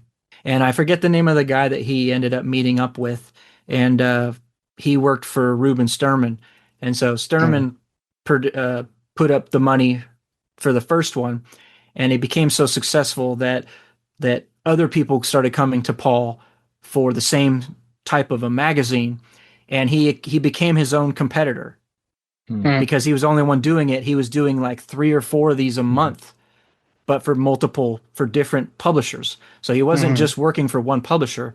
When someone else saw how successful the first one was, I want one of those too. Like, do one of those for me. And so he just became his own little industry of doing those connoisseur series, and some of them are Ruby collection, and he had Hmm. certain lines that were coming out. And he did a gay shoot that was in a magazine. He did a bi shoot. He wanted to try it. That wasn't his preference, Hmm. but he did those and had those. And I've been lucky where he gave me digital copies of his archive, so I have quite a bit, thousands of images from the photo shoots, including like all the unpublished, shots and everything, and the scans of the magazines as well, along with the actual magazines. And he's just a great guy, and that's another one of those things, like all the history that's going to go with him, I know. you know. Yeah. And so he used to get all anytime anybody. Well, he also shot, because we mentioned Renee Bond. He's the first person to shoot nude photos of Renee Bond, because Yes. he was getting all of his models from Reb. Hmm. And so anytime there was Oh, somebody Reb, new, what a nightmare. Yeah. Reb would call him, and Reb Sowitz. he spoke highly of Reb, that there was never any issues Mm, with that. And so he would right. get, a call, we got a new girl.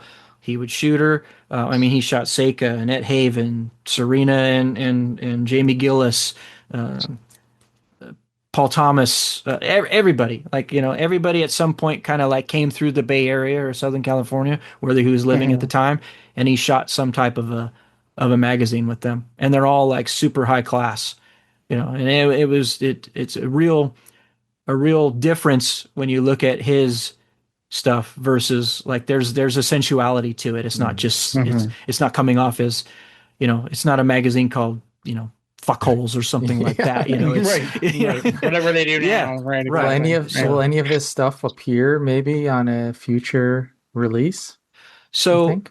he has a couple DVDs that you can get at ultraflesharchives.com, which are based on photo shoots. One being Nina Hartley. He was the first one to shoot nude photos of her. And there's some Hmm. interview footage with Paul, and there's also some interview footage with Nina, and I think Richard Pacheco's on there as well. And it shows like the photo shoot, and then those little documentaries. And there's another one also with Juliet Anderson, Aunt Peg, Hmm. where there was a photo shoot where she had twins that were part of her fan club that came and did a photo shoot with her, and they were very close. There's kind of a famous photo of Juliet in lingerie, kind of standing against like a baby blue background.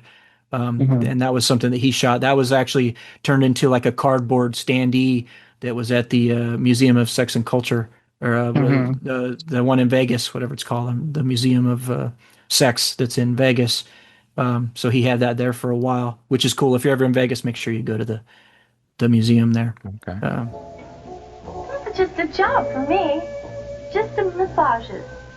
Sensual, not sexual. Massages, okay?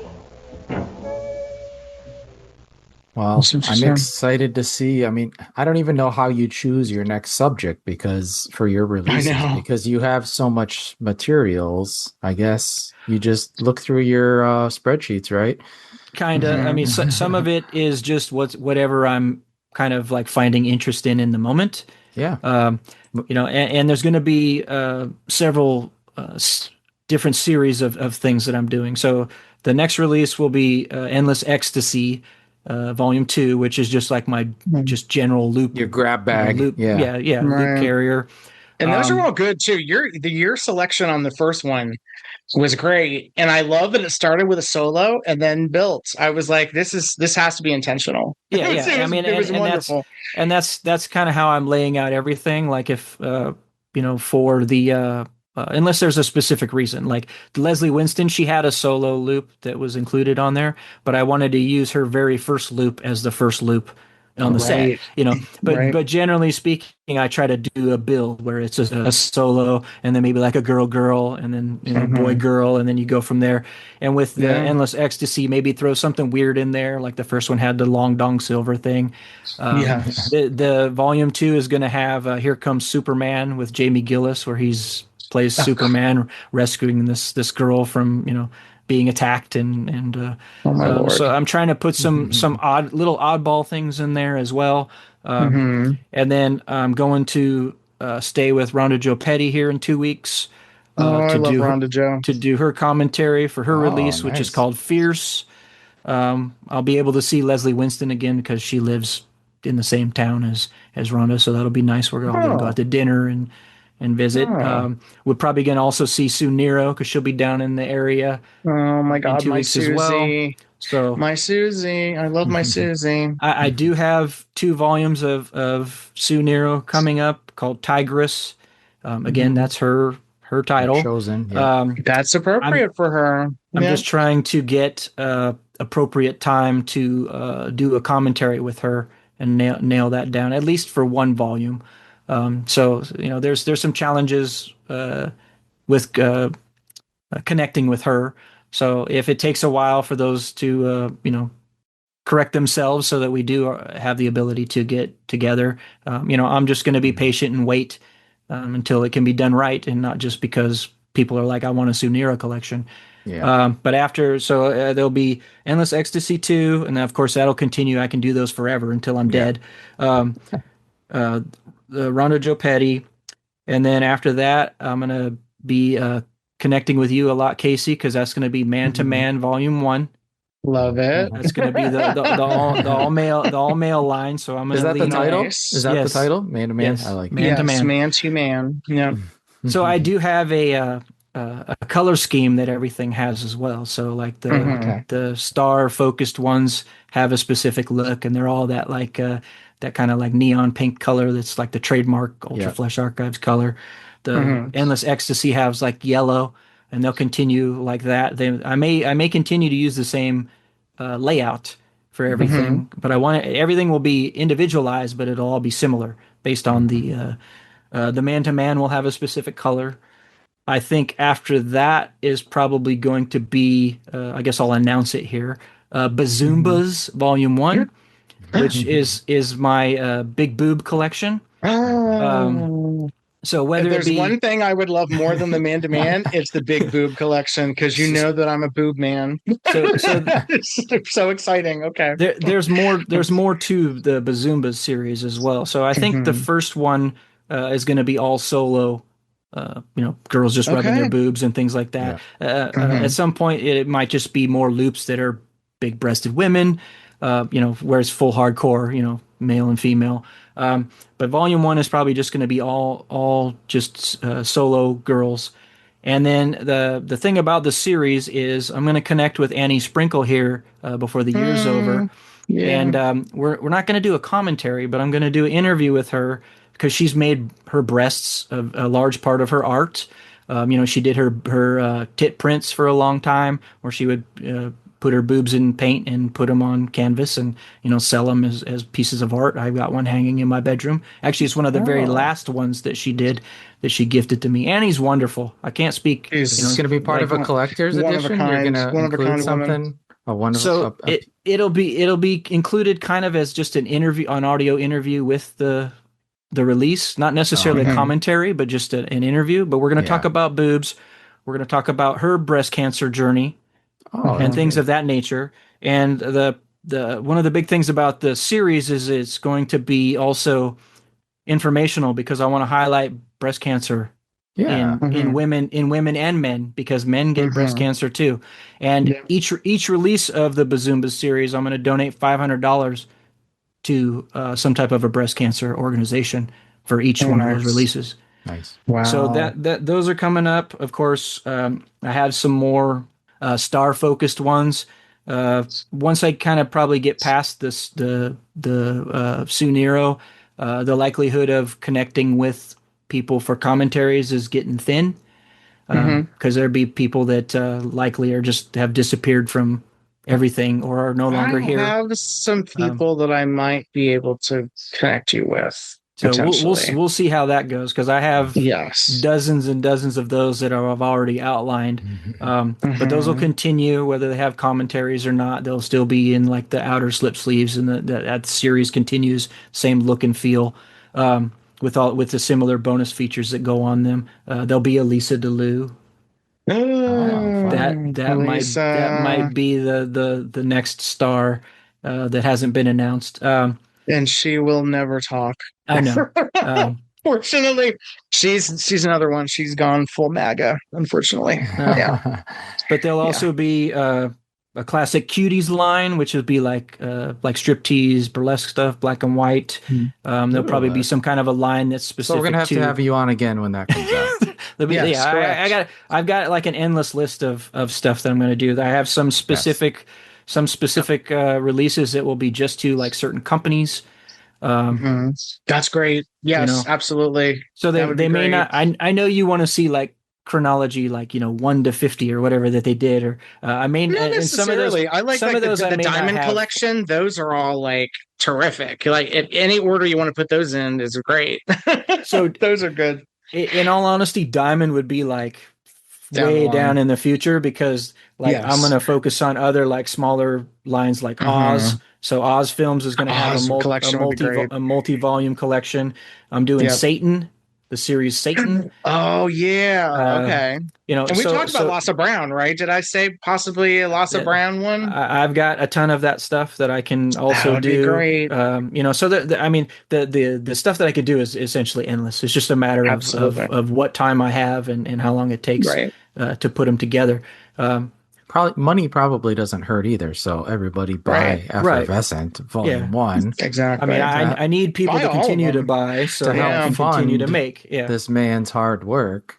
Yes. And they're fun. Like the loops are all good. Like I think people assume that loops are all like shot there. I think people have a perception of what loops are, which is that they're all shot for pennies in like an ugly hotel room on a bed, and there's no art to them. But like the Serena one opens with a Ron Raffaelli loop.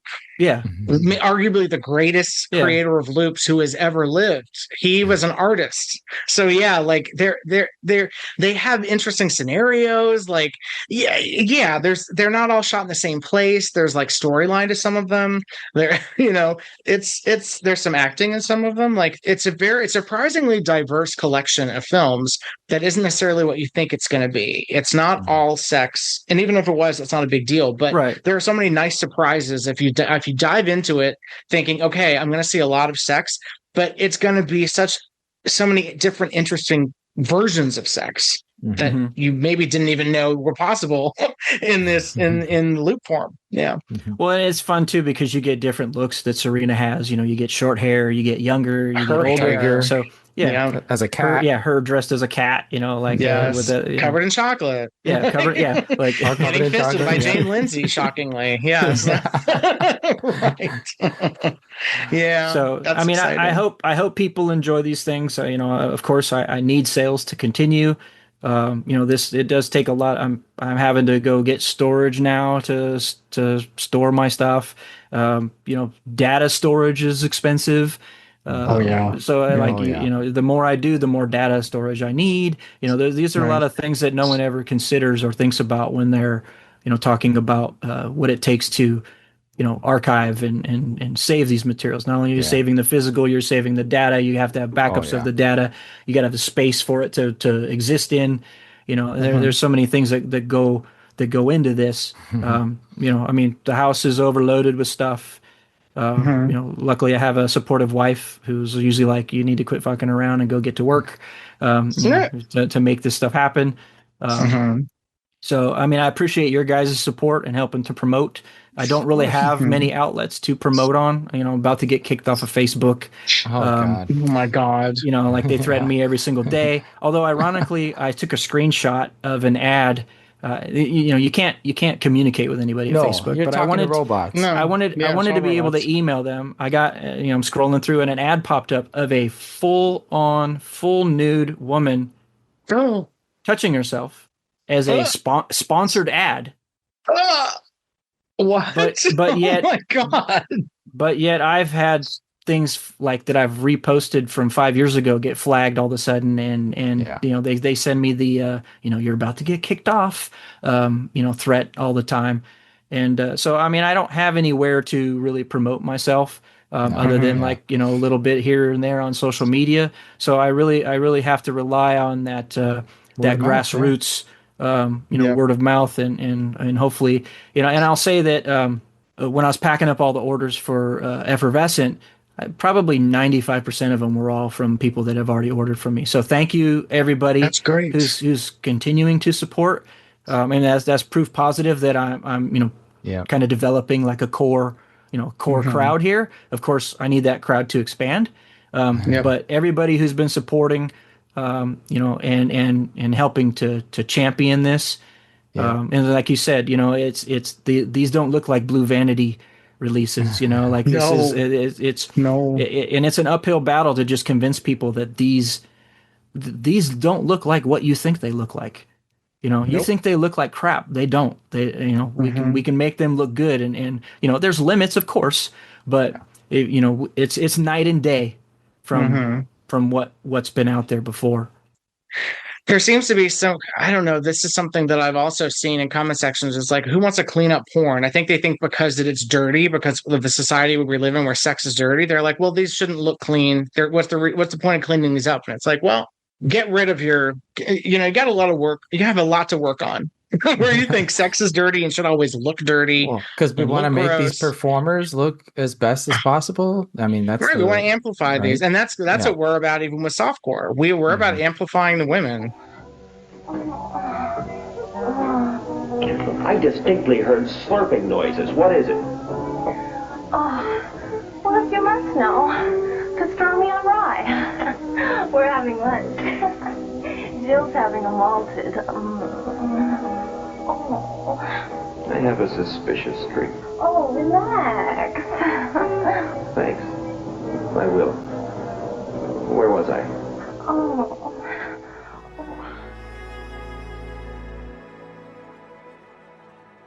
Thank you for listening. To hear more shows from the Someone's Favorite Productions podcast network, please select the link in the description.